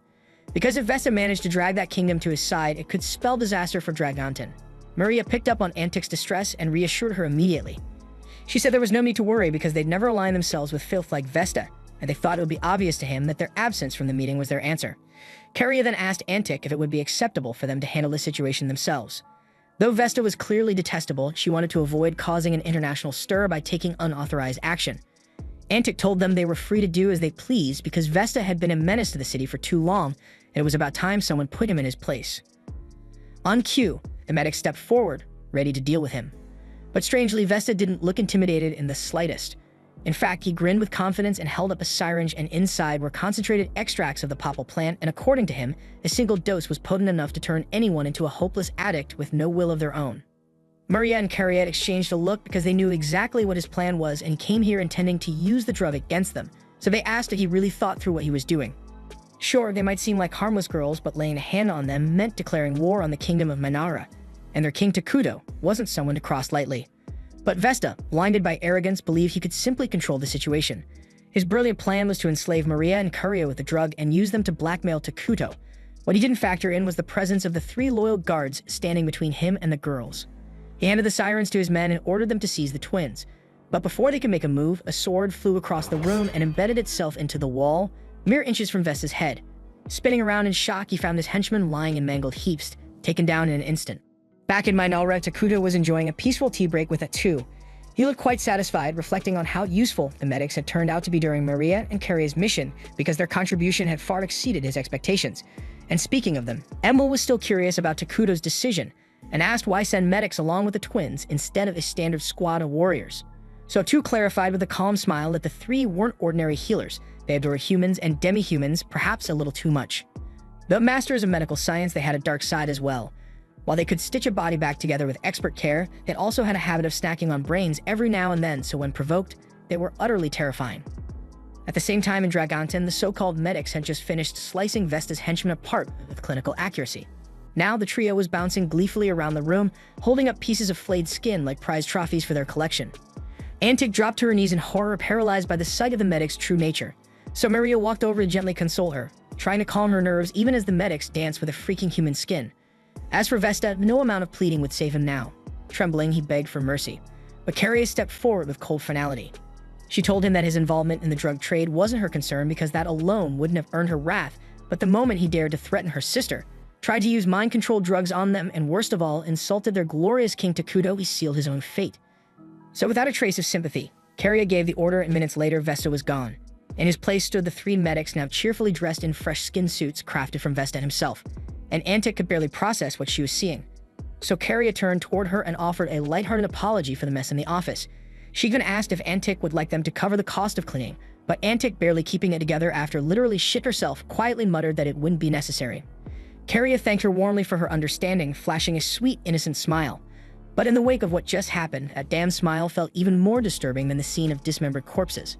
At that moment, Antic deeply regretted taking the position of mayor, but it was too late to turn back now because this was her reality, and she'd just have to survive it. Then, as soon as the group returns to Minagra, they're immediately summoned to a meeting, where Atu is ready to chew them out for everything that happened. But before she starts laying into the rest, she turns to Takuto and demands to know why he didn't step in, especially since he had been monitoring the whole freaking situation from the start. Takuto sheepishly admits that he didn't want the girls to feel like he was hovering over them, so he let them handle it on their own, but clearly, that decision backfired. Atu reminds Maria and Carria that she had specifically told them to keep their violent tendencies in check. Yet despite the warning, they still enthusiastically gave the medics the green light to execute people. As for the medics themselves, even if it was necessary to eliminate Vesta and his men, they went way over the damn line by skinning him alive in front of Antic. Fuming, Atu announces that none of them are allowed to leave until they've each written a thorough apology essay, promising to behave better next time. Several hours later, the team regathers in the strategy room to go over Dragontin's current situation. Based on the intel brought back by the Twin Scouts, Dragontin is in serious trouble. The city lacks the resources to maintain public order, crime is running rampant, and on top of that, they're constantly under attack from barbarians. According to the report, the enemy forces mostly consist of goblins, orcs, and the occasional hill giant. While the goblins and orcs don't pose much of a threat, the hill giants are becoming a major problem. They've started showing up in small groups around the outskirts, and the frequency of their attacks is increasing steadily, so Dragontin's defenses are struggling to keep up. Molter speculates that part of the issue may be that Dragon lacks the necessary detection capabilities to anticipate these assaults. Normally, the sharp instincts of beastmen would help catch enemy movements early, but their scouts are likely overwhelmed and burned out from the non-stop battles. Regardless, if nothing changes soon, Dragontin is likely to collapse. So Navi suggests dispatching a substantial force from Minagra to reinforce the city's defenses. Emil agrees that Dragon needs help, but she's hesitant about splitting up Minagra's manpower. Setting out their current labor units would leave critical sectors like agriculture and construction short-staffed. Atu then speaks up, stating that she'll personally be joining the mission, meaning they won't need to send a large number of troops. The others are caught off guard by Atu's decision, but given her ability to absorb skills from enemies, it makes perfect sense that she'd want to be on the front lines. Since she'll be away, someone needs to handle her day-to-day responsibilities, so Molter steps up and offers to take over the administrative workload. And Nagi follows up by volunteering to manage national defense in her absence. But the moment Emil hears that, her expression shifts to concern. Up until now, Minagra's entire defense strategy has heavily leaned on Atu being around, and with all due respect, Nagi by himself isn't exactly an impenetrable wall if the nation ends up under siege. Nagi doesn't argue because she's got a point, but thankfully, Takuto had already anticipated this. He tells everyone that he's about to summon Isla, the new hero who will act as the pillar of their defenses while Atu is deployed. Molter thinks the timing couldn't be better because all the required materials Takuto asked for have already been gathered and prepared. The entire group applauds Takuto for thinking ahead and setting things in motion before the need even arose. But in truth, Takuto had no clue things would escalate this fast. It's total luck. But if they want to see him as some strategic genius, he's not going to correct them. And with the key topics settled, Atu turns to Takuto and asks if he has any final comments. The entire planning session went more smoothly than expected, so Takuto was honestly surprised by how easy it all felt. Because back when he used to play the game during his hospital stay, he had to handle everything by himself, and it took a lot of mental effort. But now he has dependable allies by his side. He then tells them they're doing a fantastic job, and his praise fires everyone up to work even harder moving forward. Then once the meeting concludes, Takuto steps outside to the massive pile of resources they spent weeks stockpiling so they can summon Isla. They had to cut back on rations and conserve materials to build this much, but now they're about to see the results of that investment. Maria and Carria ask what kind of person Isla will be, but Takuto admits he doesn't really know. Other than Atu, Isla will be the first hero he's ever summoned into this world, so the outcome is a complete unknown. Atu steps in and swears that if things go sideways, if Isla ever turns on Takuto, she'll do whatever it takes to protect him. Her confidence is enough to calm his nerves, but even so, Takuto gently tells her to look after herself too, because losing her is something he absolutely can't afford. Takuto starts the hero summoning ritual, and as the vast pile of materials is consumed, a glowing cocoon takes shape midair. Isla is about to emerge at any moment, and Takuto braces himself, heart pounding in anticipation. But to his relief, his worry turns out to be unnecessary, because the instant Isla opens her eyes and sees him, she lowers her head in reverence and thanks him for allowing her the honor of addressing him. She formally introduces herself as the sovereign of all insects and pledges unwavering loyalty to Takuto and the kingdom of Minagra. Takuto feels a wave of reassurance wash over him because Isla is still on their side, but just to be sure, he gently asks if she remembers who he is. She takes a moment, but soon enough, recognition dawns. She identifies him as the same Takuto who once played the game endlessly, year after year. She beams, clearly happy to see him again, but before their reunion gets too emotional, Atu steps forward and cuts in. She firmly asks Isla if she's truly serious about devoting herself to Takuto in this world. Isla turns to her, remembering her from back then, and smiles. She finds Atu's serious tone amusing and gives her a playful pat on the head. Atu flushes red with embarrassment, insisting she just answered the question already. With a soft laugh, Isla replies that she wouldn't want to serve anyone else. Takuto was the only player who ever unlocked her true potential, so it's a privilege to stand beside him once more. Then shifting gears, she asks Takuto to fill her in on the current state of affairs, as she still doesn't know what exactly her role here entails. Sometime later, the three of them are back in the palace and Takuto has just finished explaining everything to her. Isla now fully understands that she's been summoned to act as Minara's defensive hero, allowing Atu to go forward with her expedition without leaving the capital vulnerable. Even though she knows this is the best course of action, Atu can't hide her reluctance. Ever since arriving in this world, she and Takuto have been together constantly. This will be their first extended separation, and she knows they're both going to feel the absence. The following morning, Atu says her goodbyes and heads out for Dragonzen with a small unit of soldiers. With her departure, Isla officially steps into her role. She vows to do her part to ensure Takuto enjoys this game of theirs. But after spending just one day with him, she quickly realizes something. Takuto doesn't really do much by himself. It's already midday, and he's still fast asleep on the throne. Maria and Karia then stroll in and casually mention to Isla that Takuto always sleeps in until noon, and when he goes beyond that, it's usually Atu who wakes him up. Isla frowns, clearly unimpressed, so she turns to Takuto and tells him that, as the king, he's setting a terrible precedent by lazing around that late into the day. She encourages him to start waking up earlier from now on, so Takuto gets a bit embarrassed and promises he'll try to do better. The twins are surprised by how effortlessly Isla got him to comply, especially since Atu typically lets him do whatever he wants without complaint. Seeing the twins also reminds Isla of something she meant to ask, so she turns to Takuto and requests permission to borrow Maria and Karia for the afternoon. Takuto doesn't object, but he does ask why she needs them, so Isla explains that she'd like them to give her a proper tour of the kingdom, since she's still unfamiliar with its layout and wants to understand it better, especially to plan its defense more effectively. Takuto agrees because it's a good idea, so he approves the outing. And while they're on the subject of responsibilities, Isla informs him that his citizens will be arriving soon to request formal approvals from him, so he should be prepared to deal with them properly. Right at that moment, Emil enters the chamber, so Isla and the twins politely excuse themselves, leaving Takuto alone with her. Emil then walks up and hands him a stack of documents, asking him to review the labor division reports for the week. Takuto takes the papers, but immediately feels his nerves spike because this is the first time he's speaking to Emil without Atu or the twins nearby, and he's not sure how to handle it.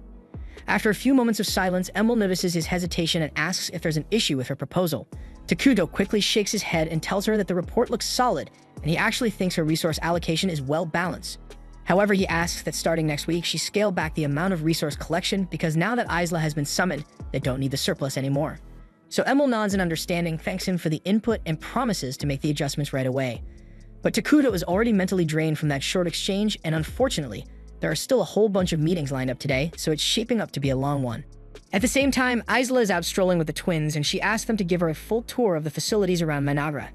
The twins begin by showing her the administrative building, where all the documentation and internal affairs are managed. But before they can go any further, they spot Emil rushing around with a visibly stressed expression. Noticing her flustered state, Isla steps forward and gently asks if something's wrong because she seems far too busy for this time of day. Emil explains in frustration that Nagi has been tearing through the training equipment like crazy, and it's completely throwing off her monthly resource planning. Isla softly pats Emil on the head and assures her that everything will be fine. She even offers to personally give Nagi a stern talking to for being so careless with the gear, and Emil immediately feels more at ease. Afterward, the group heads over to the training grounds to wait for Nagi. As soon as he shows up, he bolts across the field, zooms past the soldiers, and dramatically smashes their swords, supposedly to make a point about their poor form.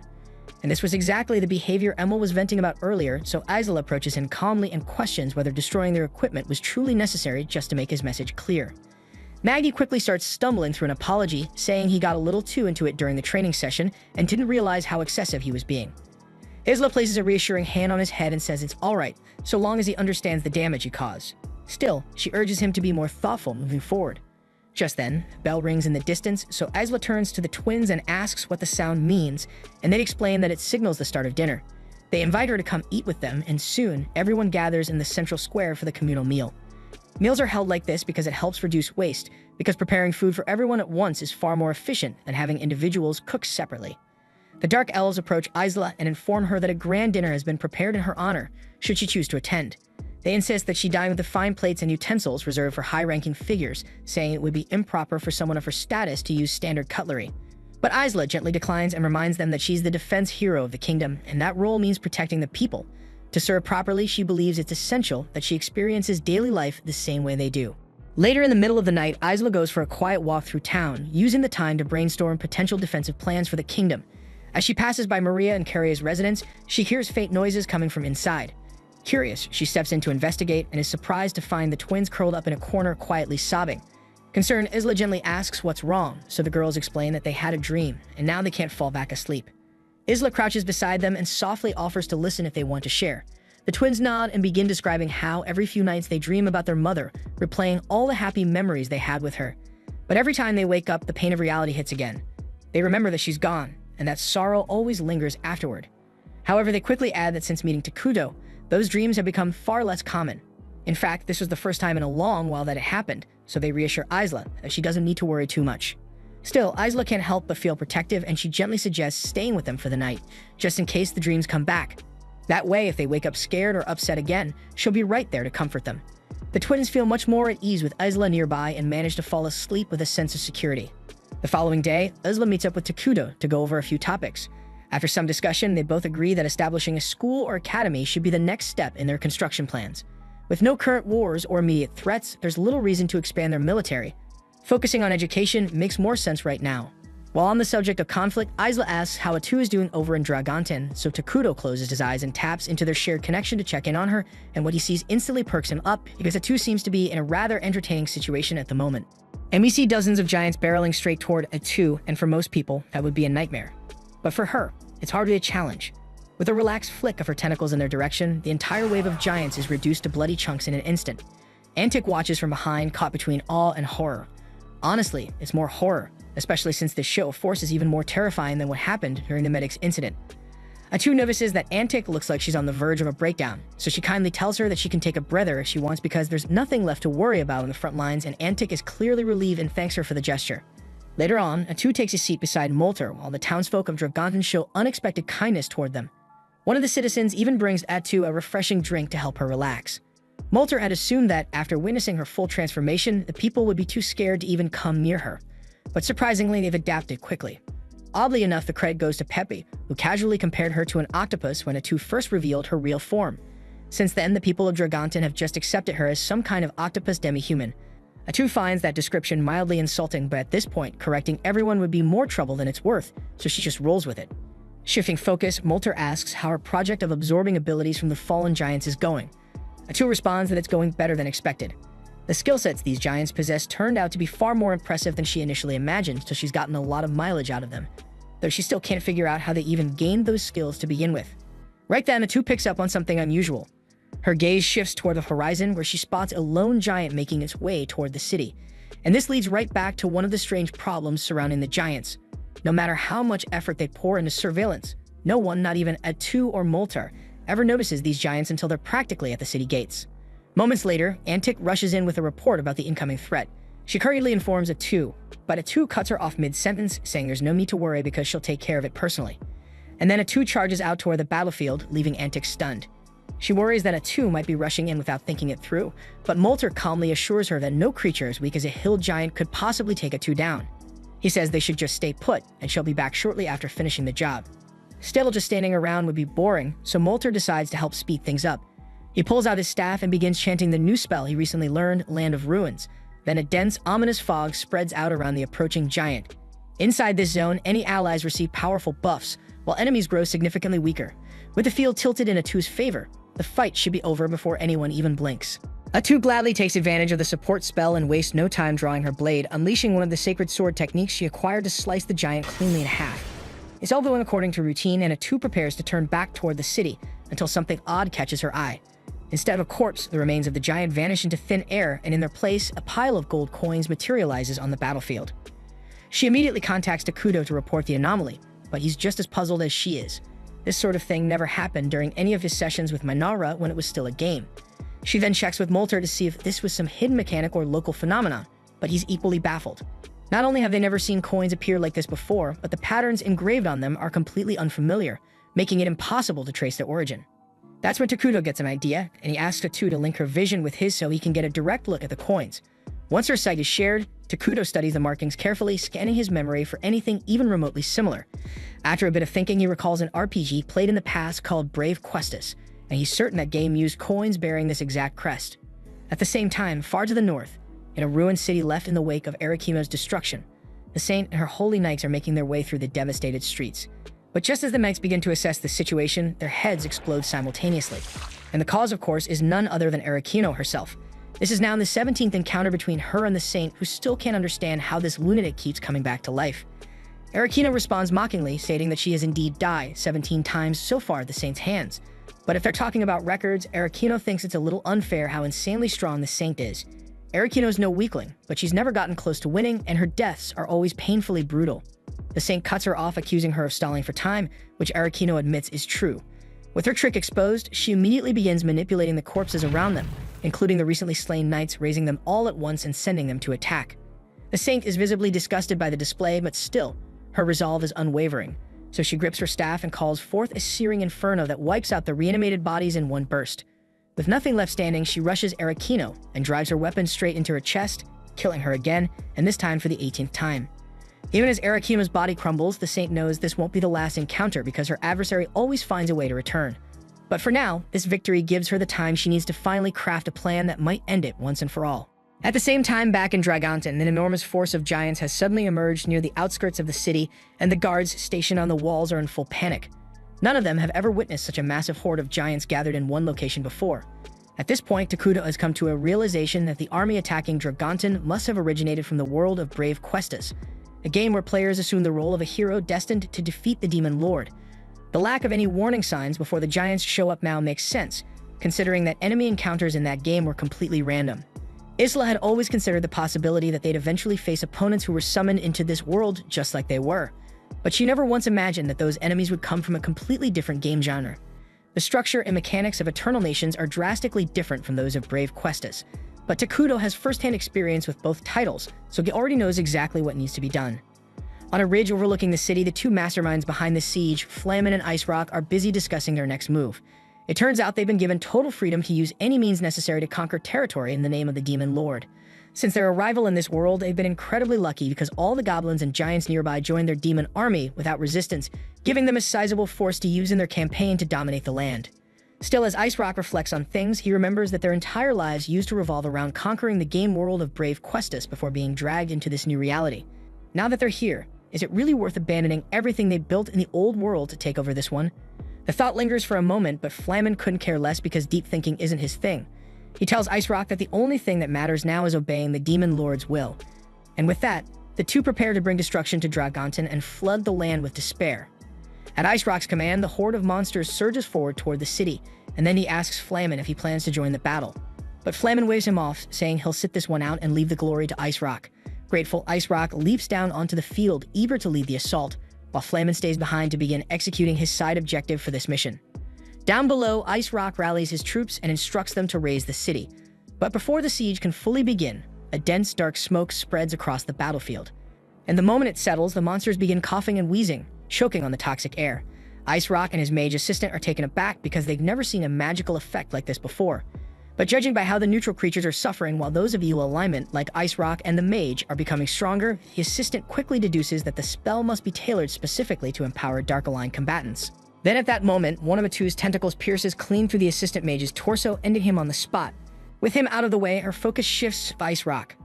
Takuto makes a brief remark about a warrior tied to ice, which leads Atu to assume that Ice Rock must be one of the 4 top generals serving under the Demon Lord.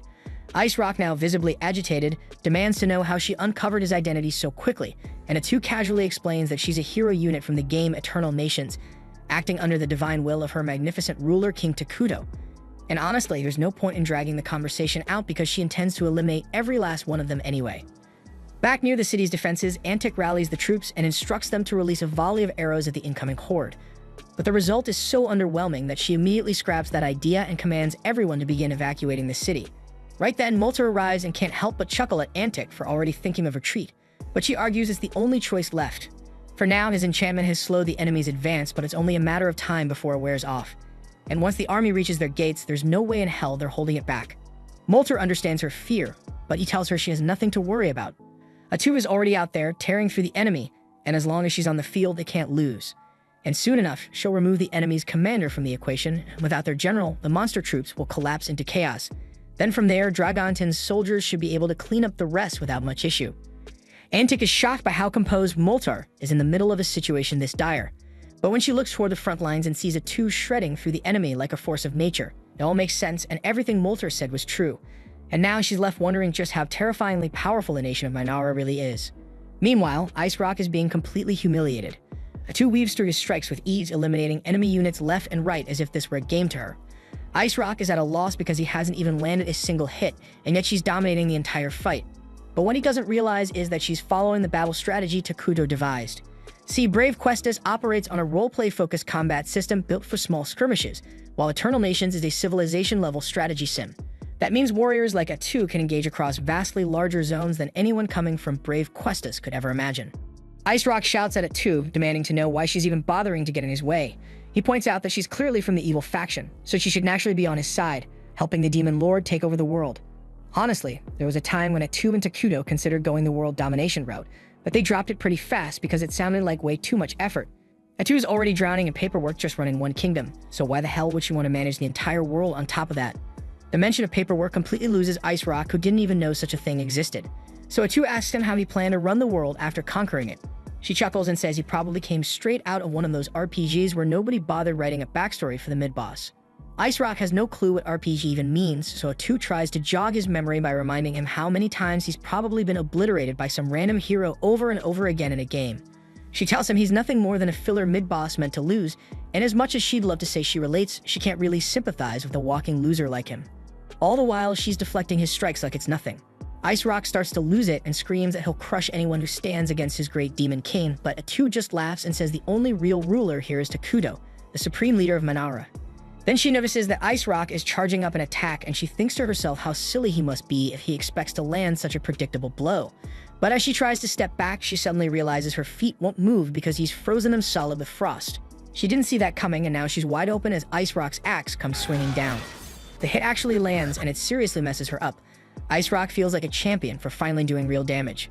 But just a few seconds later, Atu rises back to her feet and immediately kills him without breaking a sweat. She feels annoyed that she let such a weakling get a hit in, but her body regenerates so fast that the wound's gone before it even matters. Still, she starts ranting about how ridiculous that ability was and how exactly is anyone supposed to avoid a move that literally locks you in place right before the hit lands. But when she checks the skill description after stealing it, she finds out it literally guarantees a hit, so there was nothing she could have done to avoid it. Now that he's dealt with, she tries contacting Takuto to send her status report. But the moment she reaches out, a cold chill runs down her spine as she learned that multiple hostile forces have surrounded Minara. Elsewhere on the continent, the Demon Lord from Brave Questus is hard at work building his fortress, surveying the lands of this unfamiliar world he's determined to dominate. Meanwhile, back in Minara, a breathless dark elf soldier bursts into Takuto's study with urgent news. An enemy force is headed toward them, but Takuto already anticipated this and shows no signs of panic. Isla calmly informs the soldier that one of Takuto's abilities grants him awareness of everything happening within the borders of his domain. So the moment the hostile army entered their territory, Takuto had already dispatched Nagi and the primary military force to intercept. Worried about the situation, Maria and Karia ask if the kingdom is truly at risk, but Takuto assures them there's no cause for alarm because everything is going according to plan. Isla then raises a valid concern that the Demon Lord leading this assault might be a fellow player like Takuto, but Takuto is way past the point of caring. Under different circumstances, he might try diplomacy, but since Atu already eliminated one of the Demon Lord's elite generals, and they've made the foolish move of invading his territory directly, Takuto's response will be anything but merciful. Right now, the kingdom's forces include Isla, Nagi, the elite dark elf soldiers, medics gifted with healing magic, and the larval constructs Isla developed for construction work, all of whom are ready to join the fray, so with such a unit, defending Minara shouldn't be too difficult. Shortly after, Takuto receives word from Emil that she successfully evacuated all non-combatant residents, and he's relieved to hear it because fewer civilians around means fewer casualties. Soon after, Nagi reaches out from the battlefield with an update on the approaching enemy force. From what he's seen, they're looking at around 1,000 strong, including goblins, orcs, and a few odd hybrid creatures that he can't even identify. Takuto thanks him for the status report and tells him to stay sharp and focus on keeping the capital safe. It's a significantly larger force than he originally expected, and chances are one of the Demon Lord's remaining top generals is among them, so it's shaping up to be a serious confrontation. Thankfully, Minara's current supply reserve is healthy, and considering Takuto's in-depth knowledge of Brave Questus mechanics, they have the upper hand. Isla assumes he intends to use their resources to summon new combat units, but to her surprise, Takuto informs her that he's pouring all of it into her. He tells her to reach the next tier as soon as possible and unlock both the predation and parasitive egg abilities. And once she has those under her belt, she'll be more than capable of tearing through the enemy ranks without breaking a sweat. Takuto explains he's already got a solid red on the power level of the 4 generals thanks to watching the 2's battle with the Ice General. Based on that, he believes Isla, now significantly powered up, should be able to handle one of them without much difficulty. Hearing that boosts Isla's morale, and she humbly thanks Takuto for placing that much trust in her. And with renewed determination, she promises to meet his expectations and heads out to join the battlefield. But before she takes off, Takuto gives her one last word of caution. He reminds her that the RP system is full of cheap, unfair mechanics, and a single unexpected trick could be lethal. Isla remembers the incident where something similar happened to it too, so she assures him that she'll proceed with caution and won't let her guard down. That covers everything Takuto needed to go over, so Isla says her farewells to the twins and civilians, then lifts into the sky with purpose. At the same time, in a deeper section of the woods, a squad of flame-wielding demon soldiers advances toward Minara. The knight mutters about how strange it is that Flamen ordered them to split off from Ice Rock's forces to head into this eerie-looking forest. The mage accompanying him offers a theory that Flamen might have launched this mission without the demon lord's knowledge, and might actually be planning a betrayal in the near future. That stuns the knight, who asks what would drive Flamen to turn against his own leader. The mage explains that while most of them were abruptly summoned to this new world, Flamen and the demon lord had a completely different experience. He's just about to elaborate when something moving through the trees catches their attention. They stop marching and turn to see what it is, and soon a lone orc scout stumbles out from the underbrush, and at first they assume it's just one of their own units returning with intel. But as the creature steps into view, it becomes clear that something is deeply wrong. The mage warns it to stay back, and as the orc steps closer, they finally see it clearly.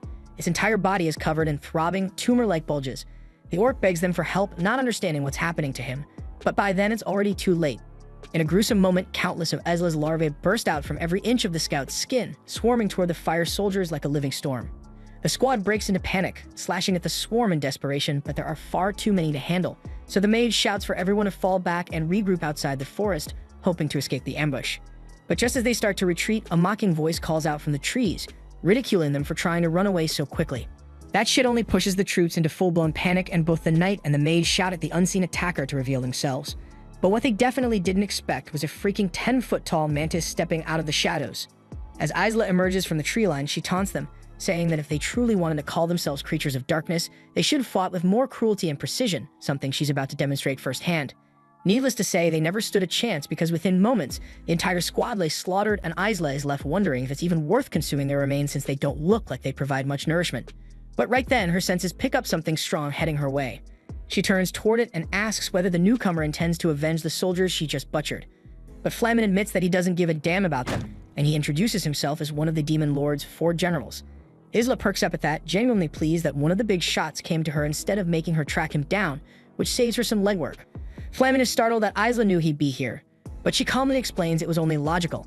An army that large needed a commanding figure behind it, and once the commander falls, the rest are bound to scatter, just like what happened to Ice Rock back in Dragonton.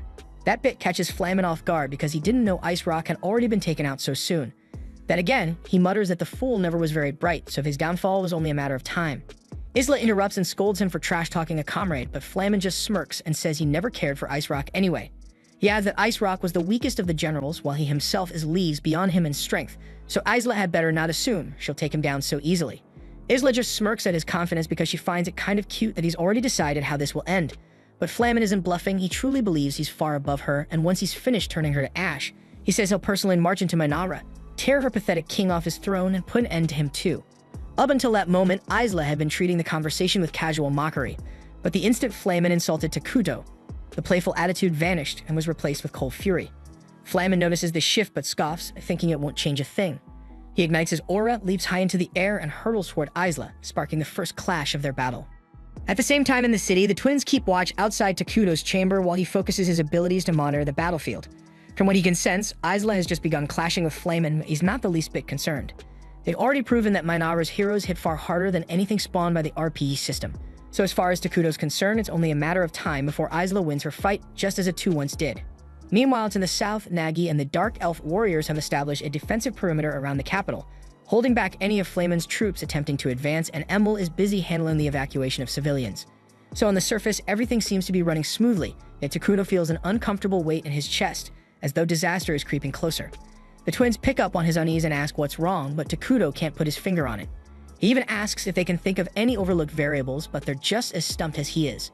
Back on the front lines, Isla and Flamin have been trading blows for several minutes.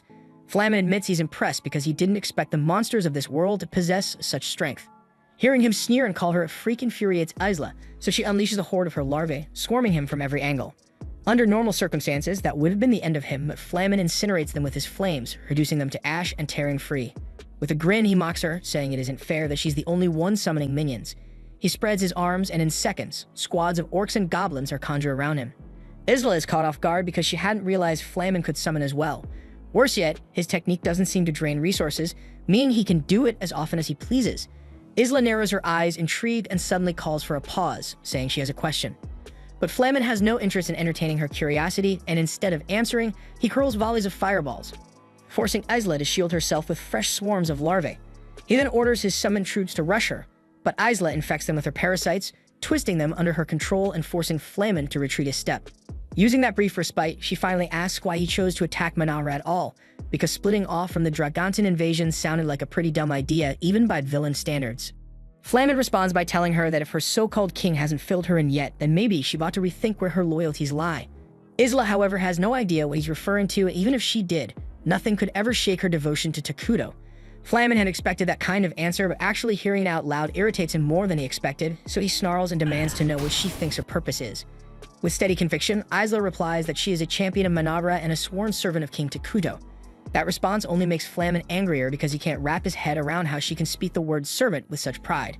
And then it clicks. Isla chose her loyalty willingly and serves Takuto because she wants to, and that freedom makes her stronger. He, on the other hand, is bound by the Demon Lord's command whether he likes it or not because that's how his world was coded and he despises it. But he clings to one belief. If he carries out his mission and wipes out everyone here, he'll finally be released from his chains. As he declares this, he unleashes the full extent of his power. For the first time, Isla realizes that Flamin's entire struggle stems from a desire for freedom, and though she feels a flicker of pity, it doesn't change a thing. Flamin then hurls a roaring tide of fire across the skies, chasing her relentlessly. One blast strikes her dead on, and he's convinced it's over. But to his frustration, Isla emerges unharmed, having shielded herself in a hardened cocoon. She calmly tells him that if he really wants to bring her down, he'll have to do far better than that. In the next instant, Flamin unleashes a rapid barrage of fire, but Isla dodges with ease until his mana burns out completely, leaving him wide open. Seizing the chance, she slashes him deep across the chest. As the wound takes its toll, Flamin realizes this is the end. His thoughts drift back to that strange being who spoke to him and the Demon Lord before they were summoned here. It had promised him freedom if he destroyed this entire world. But now, bleeding and broken, he accepts that a puppet like him was never capable of fulfilling such an impossible task. Still, surrender isn't in his nature. Moments later, Isla's blade cleaves him in two, and Flamin is finally defeated. She immediately tries to contact Takuto to report her victory, but the link suddenly cuts off. Maria and Karia then appear before her out of nowhere, leaving Isla completely confused. She orders her larvae to form a defensive line around the twins, but at that very moment, the dead Flamin begins to smile. This was the end of episode 11. Subscribe to not miss the next episode.